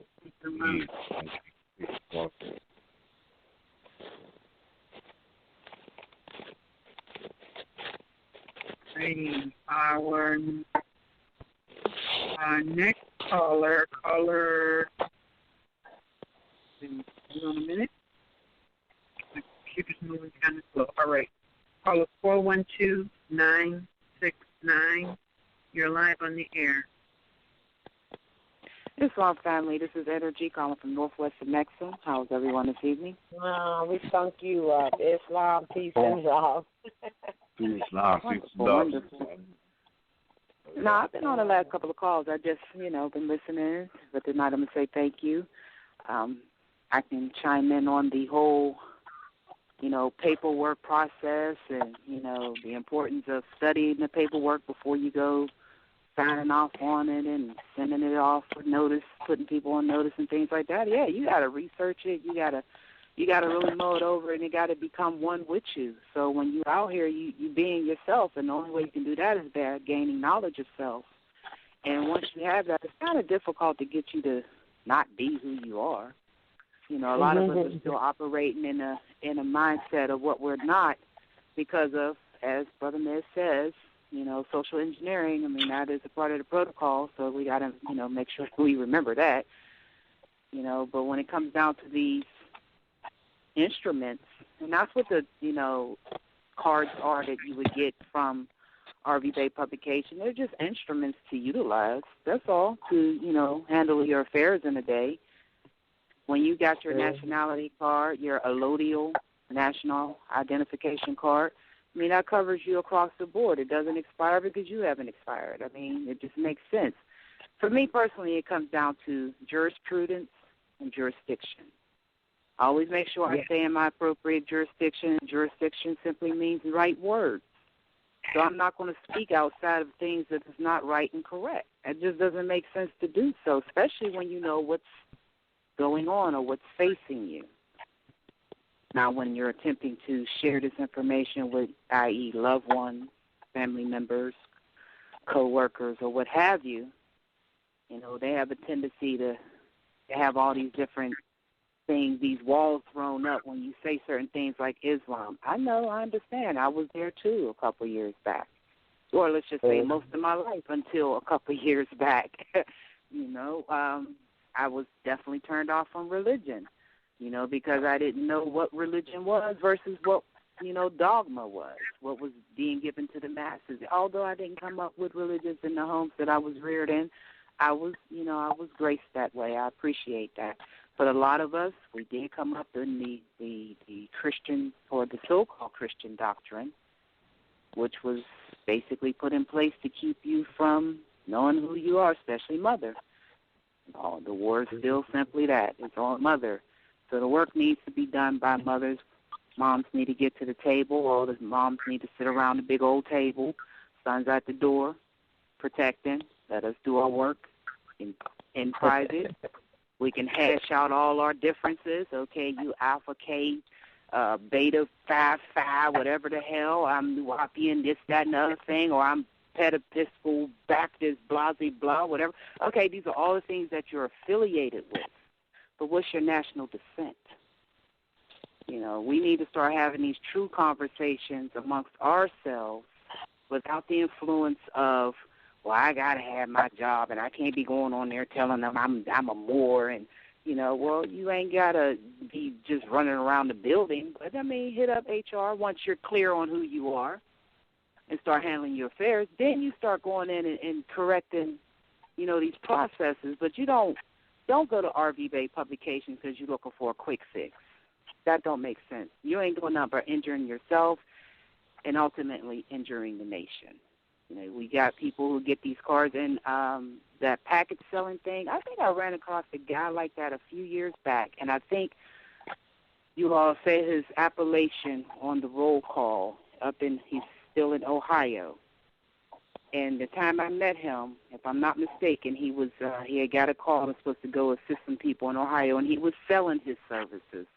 And the reason why I know this is because I had an issue with traffic citation or whatever, and I was just now learning or whatever, and he proclaimed to know how I can get rid of all this, that, other thing, but he wouldn't do it for me unless I gave him 1,500 notes. Well, that wasn't going to happen, especially when I know I can figure it out myself. Did you say 1,500? Oh, all right. Notes for him to, assist me with a simple traffic, ticket. I wasn't willing to do that. And I must say, shortly after that, I didn't hear anything else from him. And then once I started calling into the show, and then the show started giving the appellation of those who've been kidnapped, if I'm not mistaken, his name is always spoken of right there in Ohio. I'm not shocked because, as I said, dirty Moors, justice will catch you. It's that simple. I was a sister that was in trouble, sort of, and not real trouble, but you know what I mean. And you're supposed to assist me. But you didn't. You tried to rob me. Oh, my God. And I'm appreciative of being able to see the difference. I never bought a packet from anyone. And me utilizing the administration of RVBey publication to help assist me in handling my affairs is not me buying no packet from RVBey publication. That's not what took place. And a lot of people, especially just trying to bash the wonderful works that the family have done, it just goes to show that, once again, lower self going to and fro the earth, seeking whom they can devour. And when you are clean Moor and you doing the work, you don't have to worry about those things. I was operating on who I am before I had instruments. I just had the knowledge. And once you have the knowledge, that's what you are. Can't nobody tell you, okay, I'm a 5'6" Moorish woman. You're not going to turn around and tell me I'm a 6'2" Scandinavian man, and I'm going to buy into it, but that's exactly what we have been doing for a couple of generations now. And I know that this is all getting switched around because there's a lot of people coming to the forefront, as Brother Miz had pointed out and Brother Cujo pointed out. You got the so-called entertainment genre starting to come out and speak up and so forth and so on. And me personally, like I said, I feel it's still down to moms. We need to get to the table, hash out all our little differences. Okay, you still want to wear your blonde weave, you can wear your blonde weave. It doesn't stop you from being a Moor. The sisters from the temple, you got to get over the fact if people don't want to come to your 501c3 organization, they don't have to. It doesn't stop them from being a Moor. That is your national descent. That is your bloodline. A building, an organization has nothing to do with that. And you got to remember, it's the Moorish divine and national movement of the world. It's not the Moorish Science Temple of America of the world. No, that's just an organization that we can affiliate ourselves with to handle, certain processes. But apparently in these days and times, we only have a few good upstanding temples, shout out to Brother Cujo, standing where the work is actually being done. So I was just calling in to give my testimony on, yes, you got to be who you are, stand on your, jurisdiction, i.e. right words. You never say, you live in your body. That's jurisdiction. I reside, and you don't reside nowhere. You domicile in your ancestral estate, which is North, Central, and South America and all the adjoining islands. You could say where you're near, things of that nature. So when I hear certain callers call in and they say certain things, it's like, okay, they still need to study. But it's great that they're on the call, because that means they're looking to feed themselves. Even if they got to take little baby sips, even if they got an IV drip, it doesn't matter, as long as they're getting it in. And they're getting it in righteously, because nobody on this call, as far as the panel, is sitting up here doing this for fiat. They're not looking for, you all are not looking to be, I'm the one, you got to go through me in order, because a lot of these organizations is like that. You got to get behind such and such in order for, that to take. But no, you don't. No, you don't. You're more regardless. And as the prophet says, you the only one, then be the only one. And it seems like at times in my little section, yeah, I'm the only one that's standing firm. Yes, I got a lot of brothers and sisters around me say they Moors, but yet they still scared. I don't get it. So I just sit in the background, watch what they do, and then when the calls come in, energy, what do I need to do? And energy, what do I do? And I'm glad you mentioned about these names. Oh, my God. What? Oh, it's just too much. But anyway, I could have went with energy on my paperwork, but no, I stuck with the gift my mom gave me, Diana, and it means sacred spring. It's the only reason why I stayed with it, because I understand the meaning, and it makes sense to me. It does fit me. So I understand what you were saying, sister, when it comes down to, choosing an appellation.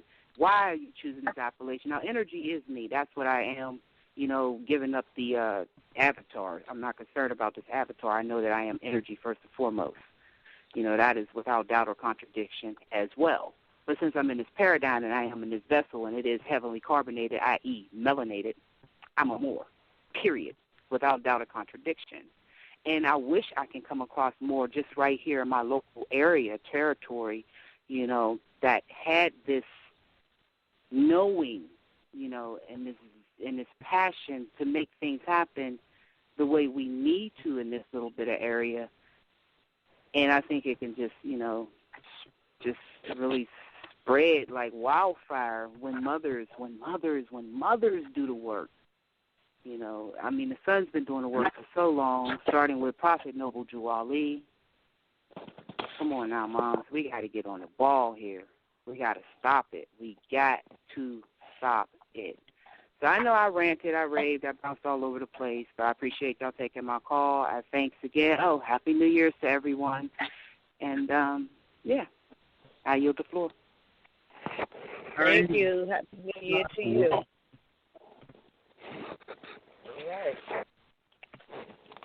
All right, caller 805-910. 805-910, you're live on the air. Islam. This is Sister Amelia Indigo. I just want to say thank you for such a wonderful topic. It is so poignant that I got my email today, Sister Rosmariah. And before I go any further, I want to give all thanks and praises due to Allah and to Noble Drew Ali, who left this measure for us. And so I want to touch on the nationality part of the card first. I've learned so much in the last 4 months that I've had to wait. I will say this.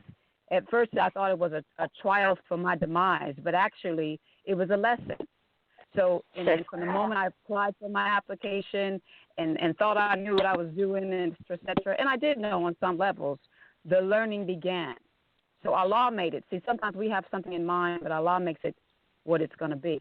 And so I did get my email today, and I did ask a question. I returned the question. So whichever you decide with that, sister, I'm going to trust in your wisdom because I know you have that based upon my experience in communicating with you as of late. So that's the first portion. I wanted to know if it was all right, if I could share a measure of nationality and love, if that would be appropriate for anyone, if anyone has a disagreement with that. Would that be all right? Absolutely. All right. Absolutely not, absolutely. Oh, yeah. That's absolutely. You're right. See that? All right. Yeah, all right. Go ahead.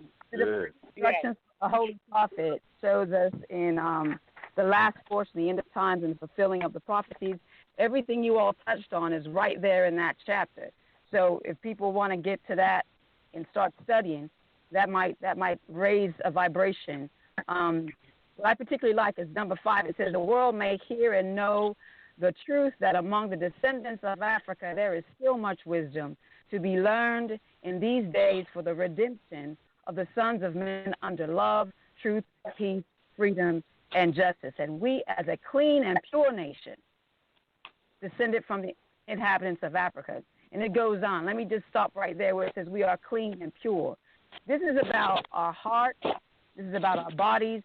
This is about our mind. This is about our spirit. This is about the temple. Whether it be a physical temple that you go to, you meet with your family with, or your physical temple that you house your body parts, your organs in, it's the same significance. If the temple ain't right, nothing's right. So, as Asiatics, we come all ye Asiatics hear the truth about our divine nationality birthrights because you are not Negroes. We have to learn of our forefathers in ancient divine creed. So this is something apparently we haven't been learning. So we're going to have to learn it, which means we got to go back to studying again. RVBey Publications says it's proficiently study, and study. Some people don't know how to study. They got to learn how to read before they can study. And I'm just going to keep it on what they say, the real 100 with that. You cannot just start reading things and assuming that you know without understanding the significance of a particular word. This is what dictionaries are for. So people have to start doing this primarily before asking questions, and I'll put myself included. That may be something I think I understand, and I ask a question, I don't even know what I'm talking about. So it's really important that we get to that, and we talk about, all of the things that we're experiencing, all the problems and the drama and the this and the that, the social this and that. Are we forgetting what our faith is about? Are we forgetting about the dawn? This is a new year. So we talk about in chapter 113 of the Quran of Muhammad, Surah 113 for people, Al-Falaq for a lot of people. In the name of Allah, most gracious, most merciful, I say seek refuge in the Lord of the dawn. Who's the Lord of the dawn? Does anybody remember this? From the mischief of created things. That's any created thing that's creating mischief. Amalgamated or not. So-called Moor or dirty Moor. It doesn't matter. They're mischievous if they're not doing what's in harmony with what Allah says we must be doing. The mischief of the darkness as it overspreads. What does that mean? That means it's going into places where the light ought to be. And then the mischief of those who practice secret arts. There are people behind closed doors doing magic, as we identify. That's not good. Does that mean this is cosmology? Does that mean it's not something that's not happening? No. Are we being affected? Yes, if we're not on the square, if we're not in our harmony, if our temples are not pure. And then you get into, RVBey Publications has a lot of people saying this drama about it, this or that. RVBey is this, RVBey is that. That's jealousy. So are we asking for protection from Allah from this mischief that is caused with jealousy? If we're doing that, then we're not going to spend so much time talking about what somebody said about us because we really don't care. We know that we're on the measure. If RVBey Publications has been around this long in the truth and standing on the truth because the temples, I'm going to put it out here, have not been in harmony for whatever reason. And Allah is the most gracious, most merciful. Allah is going to be the one that's going to raise up those who will awaken from that sleep and to bring back the measure when they do. But until then, there are Moors out here who need to know what's going on. So RVBey Publications is on the market for that. So can we do what is said? Can we practice what is being practiced? And can we know? And how do we do this? By love. The brother asked, Ms. Mareem said, he had the question that's made a statement about some people think love is this. Some people think love is that. Some people have misinterpretation of love. Well, if you're studying in a divine way, you're going to be infused with what love is. If you're studying all the Holy Scriptures, if you're studying all the divine prophets, you're going to get what it means because you're going to be practicing it by the way in which you live your life. In 1 Corinthians 13:1 through 8, I won't read all of it, but I'll just start off by saying, if I speak with the tongue of men and of angels but do not have love, I have become a noisy gong and a clanging cymbal. If I have the gift of prophecy and I know all the mysteries and all the knowledge and I have all the faith so as to remove mountains, but I do not have love, I am nothing. And if I give all my possessions and feed the poor and surrender my body to be burned, etc., it profits me nothing. Love is patient. Love is kind, and it is not jealous. Love does not brag, and it is not arrogant. It does not act unbecomingly, which means it don't act a fool. You don't get all crazy talking loud to people and calling them out their names and dirty Moors and this, even if they are. You recognize and you witness the situation. It does not seek its own and is not provoked. It does not take an account of a wrongful suffering, but it doesn't forget. It does not rejoice under unrighteousness, but rejoices with the truth. It bears all things, believes all things, hopes all things, and endures all things. Love never fails. So why is that our first principle of love, truth, peace, freedom, and justice? If you don't have that foundation, you can't even move forward. So Moors, including myself and the spirit of me and my lowest self when I don't have it together, we got to be on the love measure. The vibration 528 megahertz needs to be activating through everybody all the time. This is the only way we're going to avoid any conflict with the travel, with the spouses, with whatever we're dealing with. Because Muhammad Ali said it straight. We have to learn how to love instead of hate. Now, this is the measure. This is what I've been infused to say. I pray that it brought something of conclusion with people in their hearts because it's reminding me of what I need to be on my measure with. And to remember that our ancestors, we were practicing Islam before we got all of this other stuff, like the sister says, we're Scandinavian, blonde hair. We're none of that. So whatever it is that you feel that you're doing that is not in harmony with Islam or the Muslim way of the ancient way, get it together. Because we have no time for nothing else. If anybody wants to call Sister Indigo and talk about what is in harmony with love, truth, peace, freedom, and justice, you can contact me with that.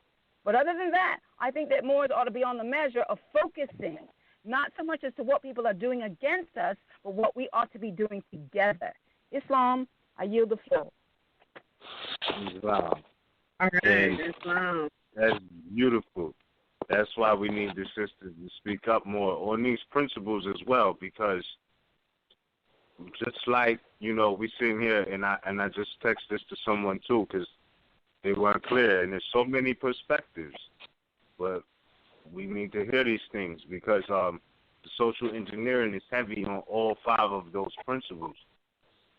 So, like, I gave the sister an example through a text upon question, and I'm like, what I mean by, the social engineering on love is something like this, the same social engineering on truth.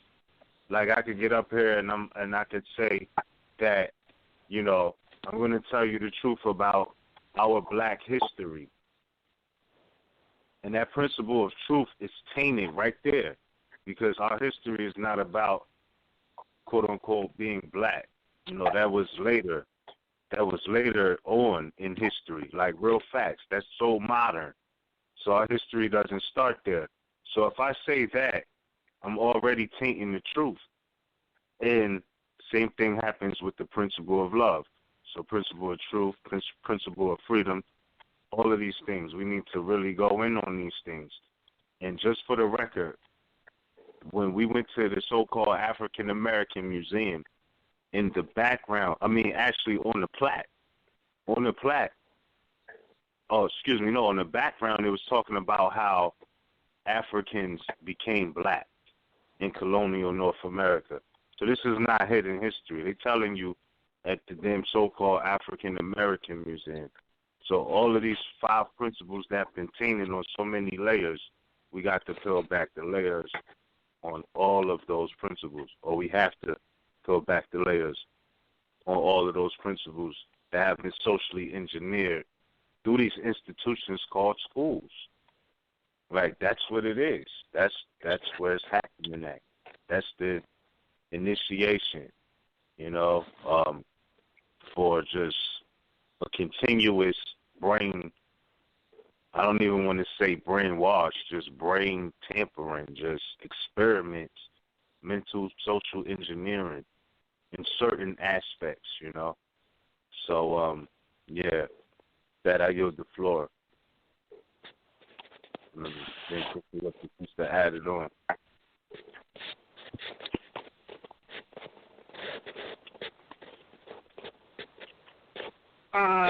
Raz, did you want to say something? No, I didn't want to say. I did have a little problem with my phone, but I just wanted to say thank you to the sister that just came on. That was really great. But aside from that, no, I'm fine. I just didn't know what was happening with my phone. Thank you. All righty. Next caller is Bakari, Islam. Right. Islam.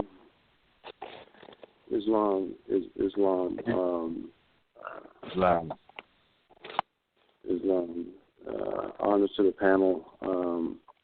Honors to the All Creator. Honors to Prophet Noble Drew Ali. And Happy New Year to everyone. I wanted to just touch on a couple of things. And I know that I call in so very much, and it kind of seems repetitive, but I just want to, again, thank you all for your platform and for the message that you guys deliver. I have so much respect for you all. But I want to touch on something, and I know I'm going to piss some people off. And, yeah. I know but it's all in love. It really is. It really is in love, and I want to share my perspective. And I want to, before I get going, I just want to let everybody know that, I know I'm not perfect. I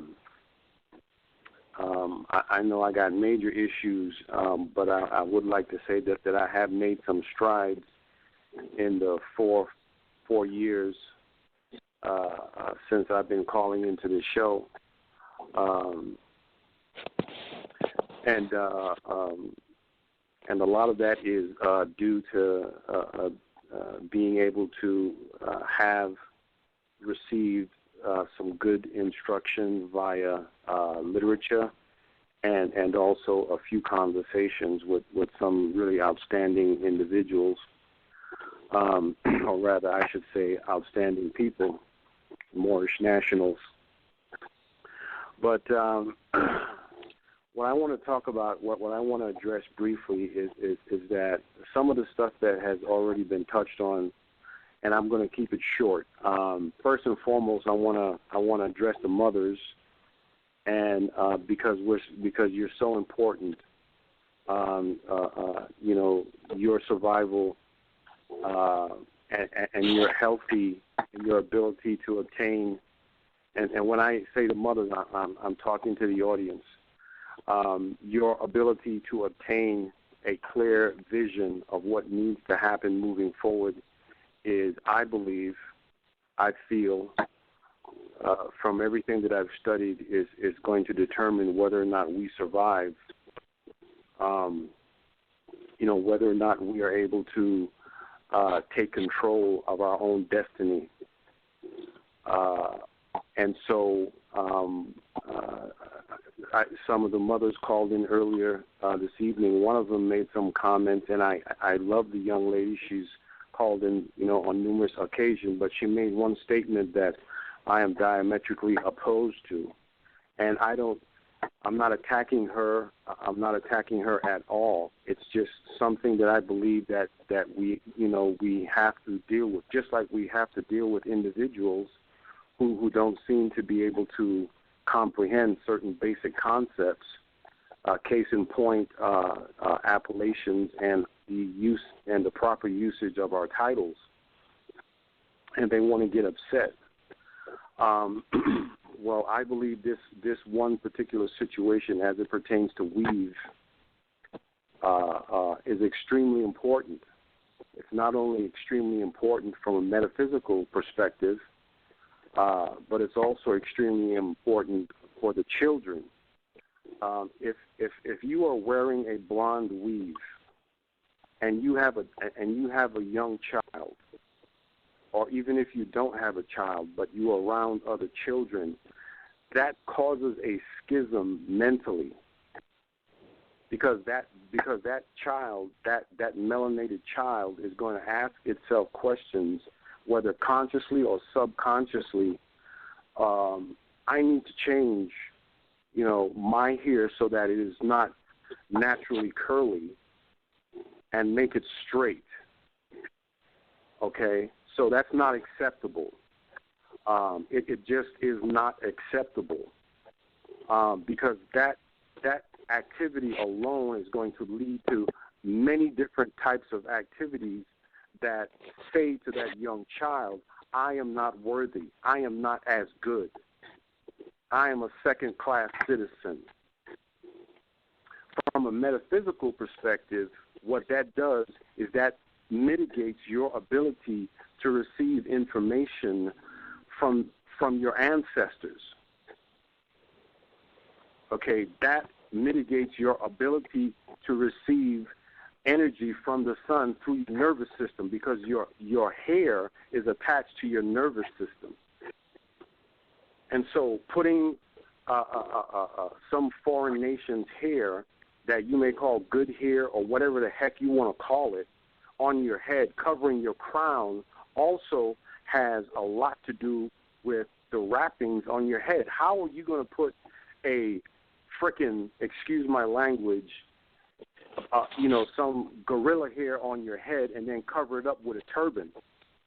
That is absolutely insane. That you can't do that.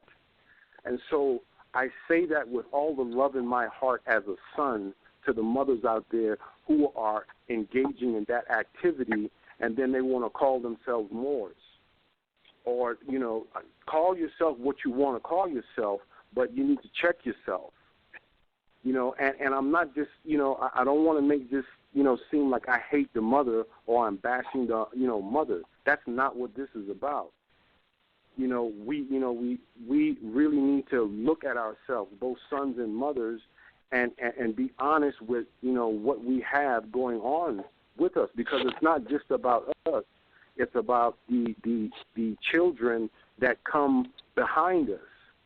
Like, I don't want my children to grow up as adults using those types of terminology or having that type of belief that they need to change the texture of their hair, or that their hair is not as good as somebody else's hair, or that their complexion is not as good as somebody else's complexion.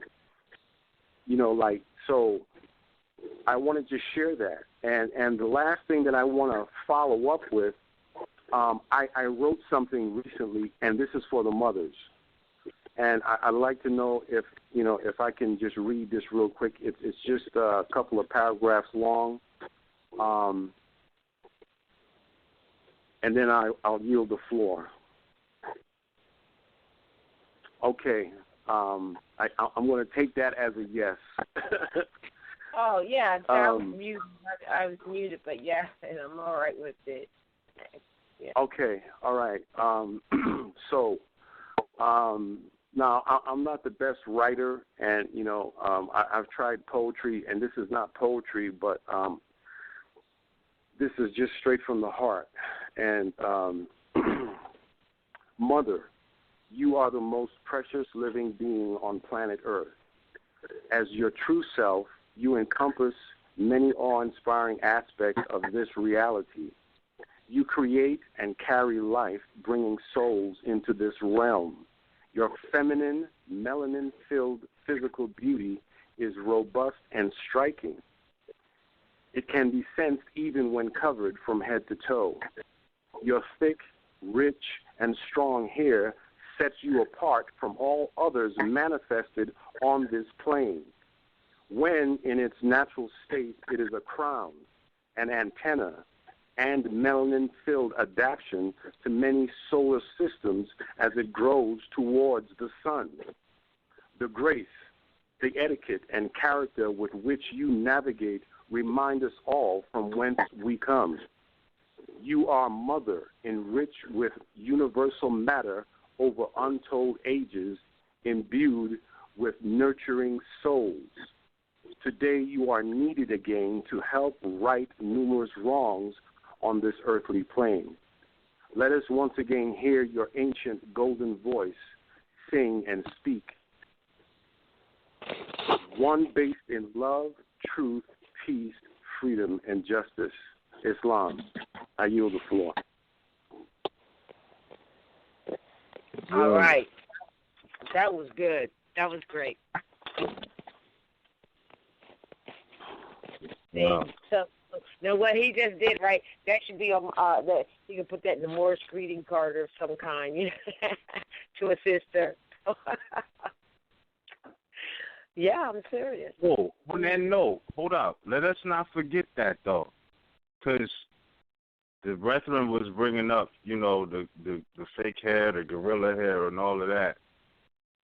What I mean, you know, praise, all praise due to the Creator. There are a lot of our sisters out there that's natural, you know, as people, you know, it's mad love for us all together. But yes, the natural is always best and whatnot. But like, what's really good? Like, what the sister who got choked out in the Asian beauty salon, allegedly for getting fake hair or eyelashes or something like that. What's up? Like, what's the correlation with that? Is that saying, is that like a message to sisters at this point in time? Is that a message to us all? Like, you know, shit like, because I remember this being said for years, you know, everybody is coming into our neighborhoods and selling everything, you know, toilet tissue, eyelashes, all of these things, right? And we're not knocking, you know, the sisters and their cosmetics or whatnot thoroughly like that, but I'm just saying it is something to consider in these days and times when a sister is going into one of these stores and getting choked out by a foreigner. Like when Nana sent me the link, I wanted to kick him through the phone. Like I just wish I was right there to just, you know what I mean, kick him in his head while he was doing that. You feel me? You know, like that. You know, so what I'm saying is, yeah, go ahead. No, I'm sorry. No, what I'm saying is if it's like that, like, you know, I mean, I'm not, either way, I'm just saying to me, I'm looking at it like, okay, maybe that is a wake-up call for the sisters, but also for the sisters on the economics. Because what if they had their own, you know, beauty supply shops like all of these other places where it doesn't, I mean, you know, you could get your hair brushed, you know, all of these different things, but support your own. I don't know if she was specifically stealing. I know she said she wasn't, but I'm just saying under no circumstances should anybody be getting, a male anyway, be choking out a sister, especially if she's a petty thief like that. If she was a thief, if she was, you don't choke her out. You know what I mean? And that was just an interesting dynamic. I would love to hear from anybody else on, you know.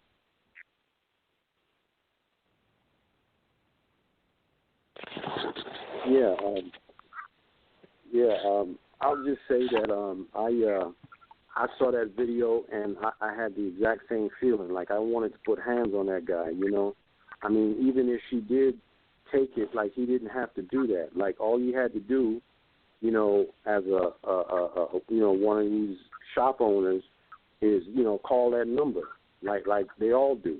You know, like they got cameras in the store and whatnot, and so, you know, he didn't have to do that. Like, you know, that was terrible. But there are a lot of other instances where stuff like that goes down. But my, and I know I'm going to get a lot of hate calls about this stuff, but my intention is not to antagonize people. My main concern, you know, dealing with some of the, you know, some of the issues that I noticed growing up as a child in my own family, and seeing how this impacted the women in my family, you know, and also the men in my family, and also, you know, other instances throughout life. And all I'm saying is that, you know, like when you look at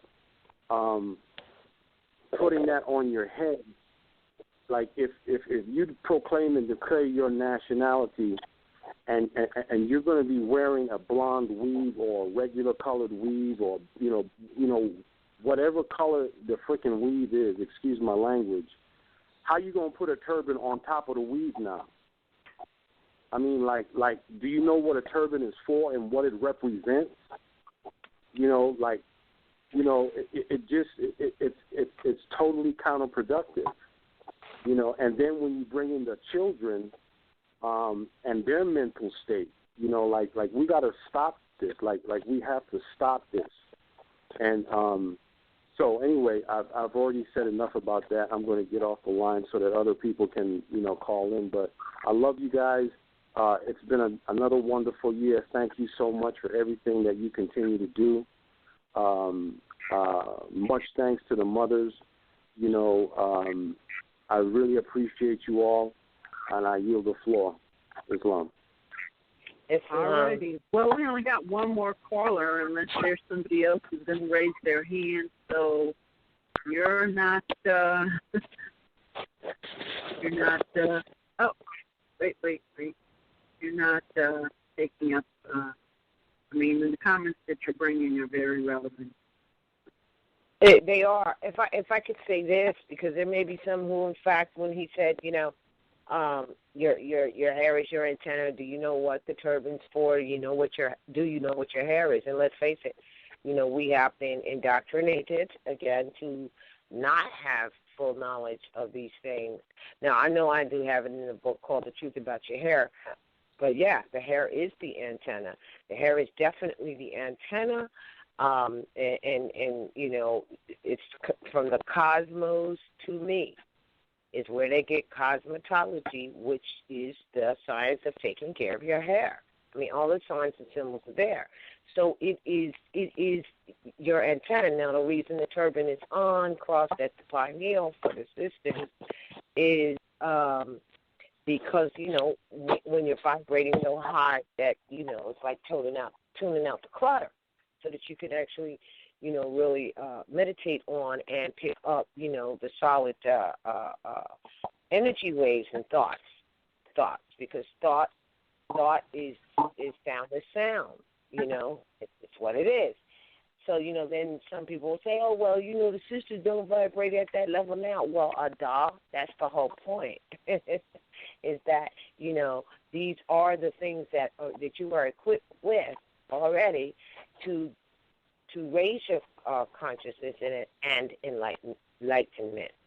So when you do think about the fact that you're going to flip, dip, and dye it and fry it, that's what you're doing to your antenna, which is damaging it, and then put a turban on to that covers it up, but it has a purpose. It's a tuner. It tunes in. It's like tuning in on a radio station, so to speak, but with the use of your antenna. But if your antenna is fried, you know, damaged in that respect, and or you have fake hair. Now, the worst thing that a sister can do, or anyone really, on someone else's hair, because I understand, and I may be wrong, that now it's about going in and getting real hair.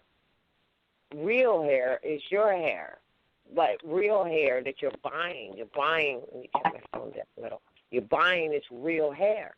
Well, you never thought about where that hair is coming from, because that's where energy is held for certain. You know, that's why they can do tests and find out whether what kind of drugs is in your system, including marijuana or whatever, and it goes back for, 3 weeks to a month or whatever the time frame is, because it holds everything. It is the antenna. Now, what I'm saying may sound offbeat to some, but it is logical when you think about it. It is definitely factual, but it is offbeat because of the indoctrination and the mental slavery in regards to these absolute issues. And I yield the floor.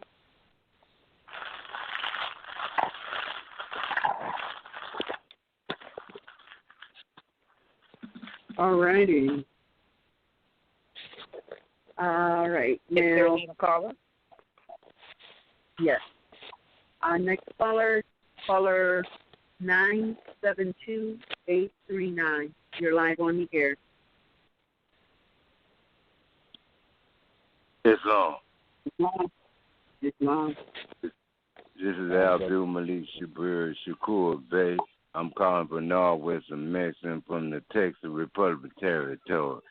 This is, excuse me, 1 minute, please.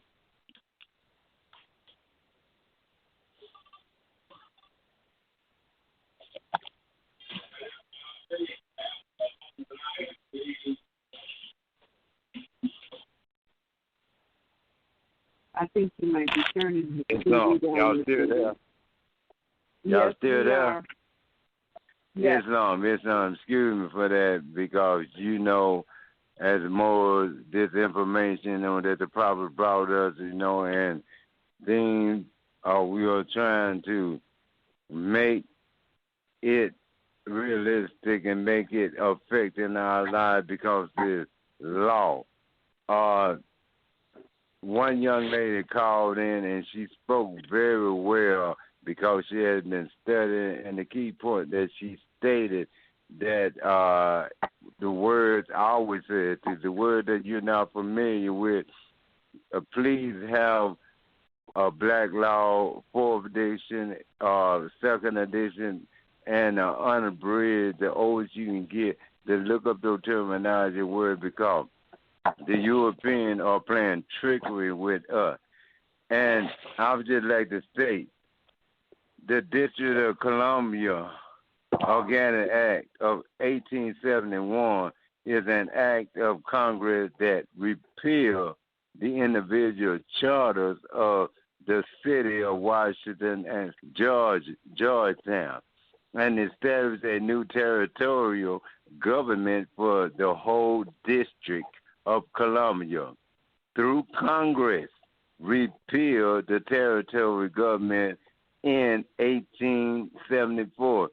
The legislature was the first to create a single municipal government for the federal district. I'm reading this here because once you find out who you are, you do your study, and you study, and you study, and then you look into the mirror as if the effect would advance your study, then it's telling you, because the mirror is not going to speak back to you. You can open your mouth and do anything you want to, make all kind of synonyms of horrific, personality and stuff. You're going to see yourself, and it's telling you without a word to study yourself. Once you study yourself and know that on the cover of 101, Nova Ali is carrying the Moabites, and on her thighs is written humanity, and there are 9 drops of water dropping off her body. And I did some studies, personal study, and y'all can correct me on this now. Number 1 is love, 2 is truth, 3, peace. 4, freedom. 5 is justice. And I is 6, self is 7, law is 8, master is 1, is a synonym of word that been what we call that when we was going and learning probably around the 6th grade. 2 words joined together is a compound word, but it's one whole single word. I am master. Once I have mastered and understanding that from the 1st grade up to now, we know that we are elicited in this European school system, but there are some truth now which nobody Jew brought the light, and we can understand it. And to continue, there is an untold and a short, and it's short, I call it, because they say we were slave 400 years, but it's short, but it's a sort of hush history about the Moor that like a big secret.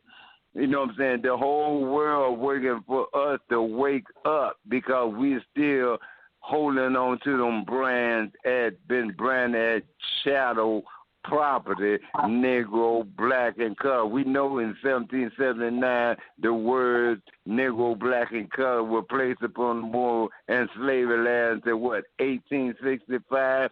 But this is a new time era now, and all men and mobiles must come into the understanding of the true teachings of who their foremothers and forefathers were. Okay, the truth is the Moors were and are the aboriginal and indigenous inhabitants of North, Central, South America, Mexico, Cujo, Canada, and all of the adjoining islands and the ancient Moorish empire extended at one time from Africa over in Mexico, and which is, I think, that's a discussion on it because where everything has been found on this corner, hey, I'm just saying, you know what I'm saying? I mean, from Africa to Europe to the Americas, where we're at, Northwestern Mexico. I'm a Moor. Why are you a Moor? It's in the one, I'm descendant of Morocco, born where? In America. And once we start learning and studying after we done graduated ourselves, don't jump because you're going to get tripped up and caught up. RVBey publication. If there's some ears to hear, and I'm listening to the callers in, and they are studying and they are doing research and they find out that everything that y'all are putting forth, millions have to start reading highlights there. What's up, my brother? Islamism. Islam, noble peace. Islam, and we're going forward because I had got through doing the yard, and I have my flying in the yard, you know, and it was a nice breeze today down there in the south, you know what I'm saying, in Texas Republic, and it was blowing, and one young lady stopped, and she said, and I said hello, and I was on the phone, and I had to tell the caller that was on the phone, I said, oh, wait a minute, excuse me. Anyway, as the story goes on, with a true story, not a tale, and she said, I see the flag. Is that Jamaica? And she named several countries. I said, no. I said, this is your flag. I said, this is the Moroccan flag. This is the so-called cherry tree that synonymously that George Washington chopped down. I said, this is your heritage. This is your blood. This is your lifeline. This is connected to your foremothers and your forefathers of ancient time, which you are present today. And as it goes on, I can fill you in on details later.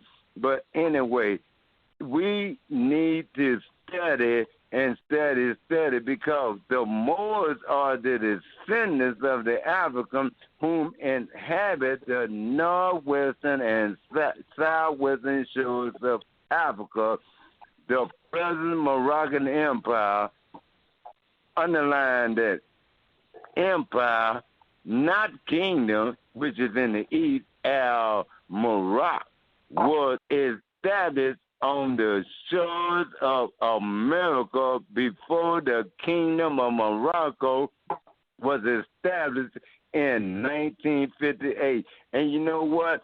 That's why I studied that, because that is the same year I was born. Ain't this is a coincidence? I was born in 1958 on April the 9th, and my mother, before she had me, she was born April the 9th. So 9 and 9 is 18, 8 and 1 is 9, and there's a 0 after that. That means completion to our mobilities. Anani, Rosmaral, you know what? There is a heaven sent.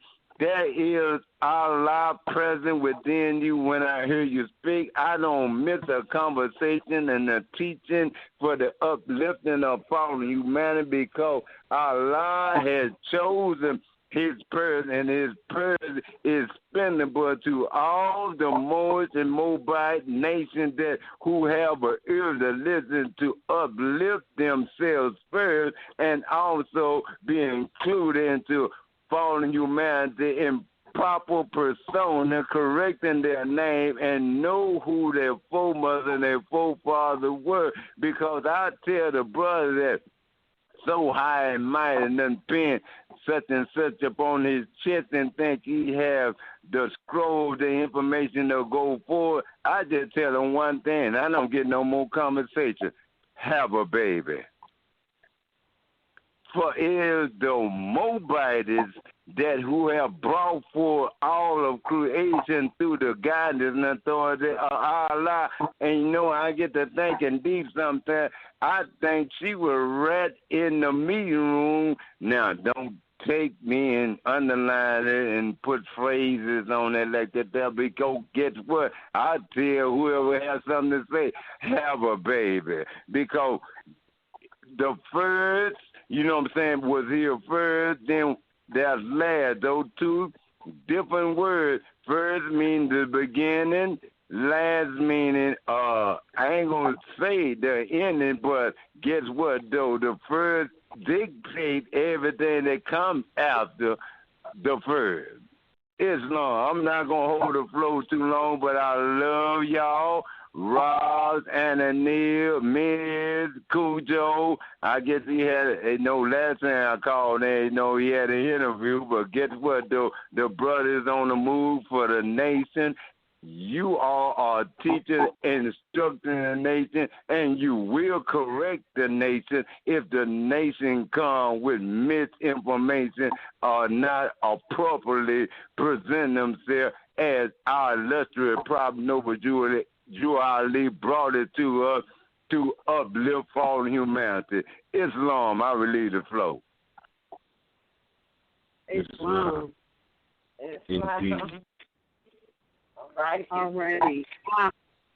Caller, unless somebody else has a comment, is caller 805-910. Islam. You're live on the air. Islam. Sister Indigo, I'm well in Northwest Mexam and Khalifa again. I spoke earlier with regard to love and nationality, and I just wanted to say I really appreciate that brother's candor, his southern sound, and the truth that was spoken out of that is so important, that we recognize that Allah also created a lot of humor in us, in that truth. So I don't know if anyone got what he was saying truly in the spirit in which it came, but we are, as Sister Maz Mariah always reminds me, we're family. This is a family meeting, and it's just beautiful to hear what everybody is saying. And I just wanted to say that I am very grateful, and hopefully that when we proceed on with these measures, that people will be able to identify their true calling and their true selves, because we all have gifts. We all have something, and the brother brought out that the hair thing with the sisters, the mothers, is really important, that we do identify with the cosmology and with the cosmic order of why and how our temples were made. Our hair, our voice, our touch, our vibrations, everything makes a difference. And trust and believe when we say that there is a spiritual warfare going on, everything that we have good, there is an attack upon it. So our 9 ether hair, there's an attack upon that. And it started way back. So when people took the creamy crack on their hair, as they call it, or whatever, knowing that that is going to mess up your mind, it's going to mess up your vibration, it's going to mess up your energy, what you drink, what you put on your body. These are all minor, or what they call it, unseen tools that are being used against us. So when we get awakened and we start cleansing our bodies, cleansing our minds, cleansing our spirits, these are the things we got to recognize. So proper oils, proper way of caring for ourselves with one another, how we eat, how we dine, how we speak, what we say to one another. I heard us mention someone that said something about the sister getting choked out. That's a violent act. That's not cool at all. And in us, there's going to be stirred up for violence. But how do we have to respond to that in order to champion over the intent of that attack? That intent was meant to make us rise up into a form of violence, which is against what love is.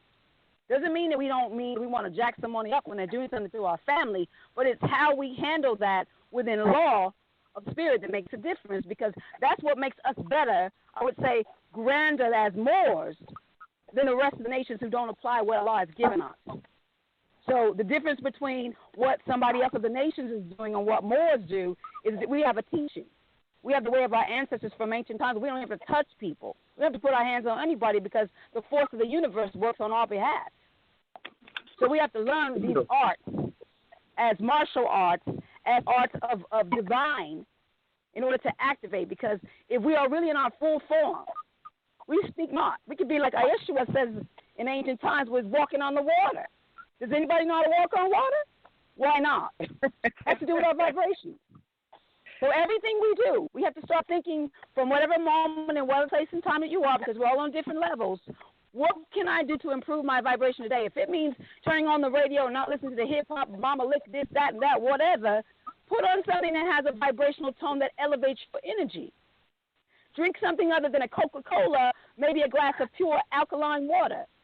Maybe instead of eating a rib, when you're not supposed to be eating meat anyway, how about a fake rib that's made of soybeans? I don't know. I'm just saying, start where you can and start elevating yourself and uniting with one another on the little levels that we can do that, so that we can bring this up, because we ain't got a whole lot of time left. The shame is coming, y'all. I don't know. This came to me. I just had to say that. And I give thanks and I'm grateful. And love and guidance to everyone. May Allah make all of your needs met as you are in harmony with the divine will. Islam, I yield the floor. Islam. Wow. Yes. My spirit told me, it's interesting, when Brother Fakari came in and started talking about the turban, about the hair. My spirit told me that Sister Indigo was going to call back in because it was all tied. Everything was tied in right there, and then with the spirit and all. I just knew it. And look, it happened. So, and the other thing, she's right. If we were all in the spirit, we wouldn't be harmed. If we were all in one, if that's the commonality and the unity of our family. And bringing up the fact that the girl got choked out, like she said, that's a violent act. I mean, one of many. So, we really need to, Islam. But it seems like that's been the message coming through over the past week or so, because I know it was a lot of people who had something to say about the singer Tyrese, because he got married to a woman who apparently looks like she may be amalgamated, or she might not be, or she's not 100% Moorish or whatnot. I'm not sure what her nationality is. But, from what I understand, like, a lot of people was attacking him for having a wife that wasn't a Moorish woman. And he was going in on the same topic about the sisters with the fake hair, the fake bodies now, you know, they're buying bodies and things like that, plastic. It's just, it is crazy out here. Like, it is a new day. Like, it's a new world. I mean, it's just different, like, right now. The times is just different. Like, it's crazy. It's the result. It's the result of the indoctrination and the mental slavery that shows up through generations. Yes. Mhm. Yeah. Yeah. So. Anyway. But all right. Uplifted Well, Fallen Humanity was teaching us to be ourselves, right? Like, that's how he began to, beginning how the Noble Drew Ali began to uplift the Moorish Americans by teaching them to be themselves. Right. So you just gotta love yourself. Islam. Islam.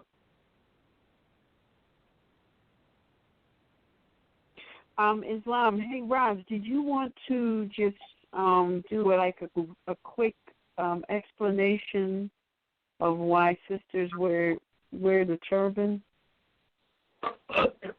Yeah, I thought I did mention that about the hair being the antenna, being the antenna, and then the turban being wrapped and accentuating the pineal gland. You know, a lot of people you might see with turbans, but we were talking about how when it crosses over, it actually accentuates the pineal gland and looks like a pyramid about your brow, and that it's the hair. I said it. You must have missed it, but that it's cosmology. Because it's cosmos to me. That's the antenna to tune in, and that the turban is wrapped because we vibrate high in our spiritual thought. Thought is soundless sound. So the turban sort of similar to tuning in on the radio, tuning out the clutter. The turban is designed when you put it on to do that, and so that you can really tune in better. And I had already said it that these points being made is that you have the fake hair on or whatever like that. Then that's your antenna that you just killed. And then if you're a Moor and you're talking about putting the turban on top of that, you just really murdered your own ability to reach from the cosmos and the universal mind bank and energy and thought and light to reach you. It's done. So that was the point kind of that Carrie was making on that. But that's really what it is. It is your crown. And another thing, when you put it on, it does something to other people who see you. It's so interesting because even people who are not accustomed to it, our own people, and definitely modern Europeans. Let me tell you guys something that you really need to know. When a sister has on their turban and you run into modern Europeans, it commands a certain respect and a certain. You may think that it doesn't because they're against it, Muslims. No. That's that fear. That energy radiates, and you get treated a totally different way. Am I right, Anna-E? Isn't it the truth? That is correct. It is so correct. But how would you know if you don't do it?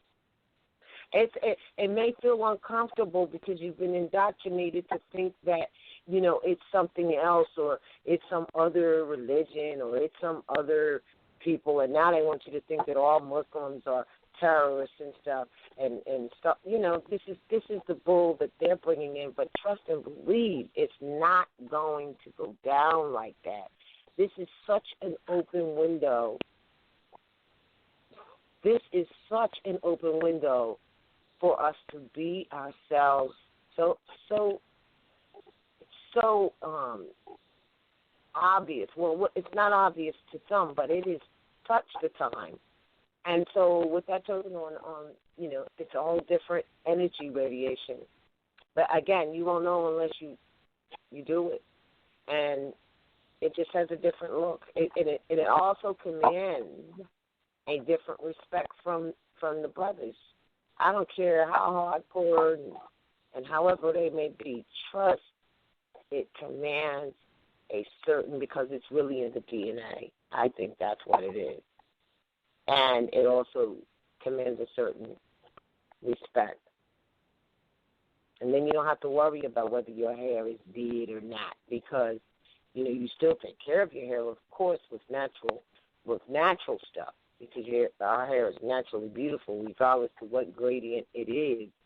But the hair is antenna. Now, I'll tell you, modern Europeans, they don't have hair. I don't know how many people know that. It's not hair. It's literally a fur. That's a whole nother lesson, but it's true. So their hair would not ever do what your hair does as the antenna. I don't care if they, project it as that, show you, movies or skits or whatever. It doesn't work the same unless you have that hair that naturally has silicone in it. And we all know these are the components of hair. It grows out of the scalp in a spiral quartz fashion, and they have made us to believe that it's bad hair. There's no such thing as that because they don't have it. They can't have it. And because it is your connection to the cosmos and the universal mind bank and what is called thought, the soundless sound, which is what we need to be listening to. Because when you think, you transmit, and you are transmitting thought. And here's the thing, you're also receiving it at the same time because it's an antenna. Islam.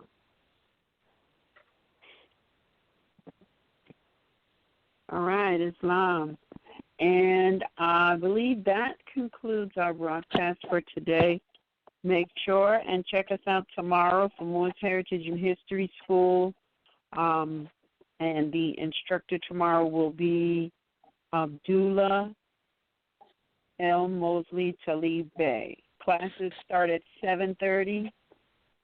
And Thursday we have Sons of Allah with Mizraim Alafil and Kujo Adwael. So we'll see you back here tomorrow at 7:30. Peace and love to all.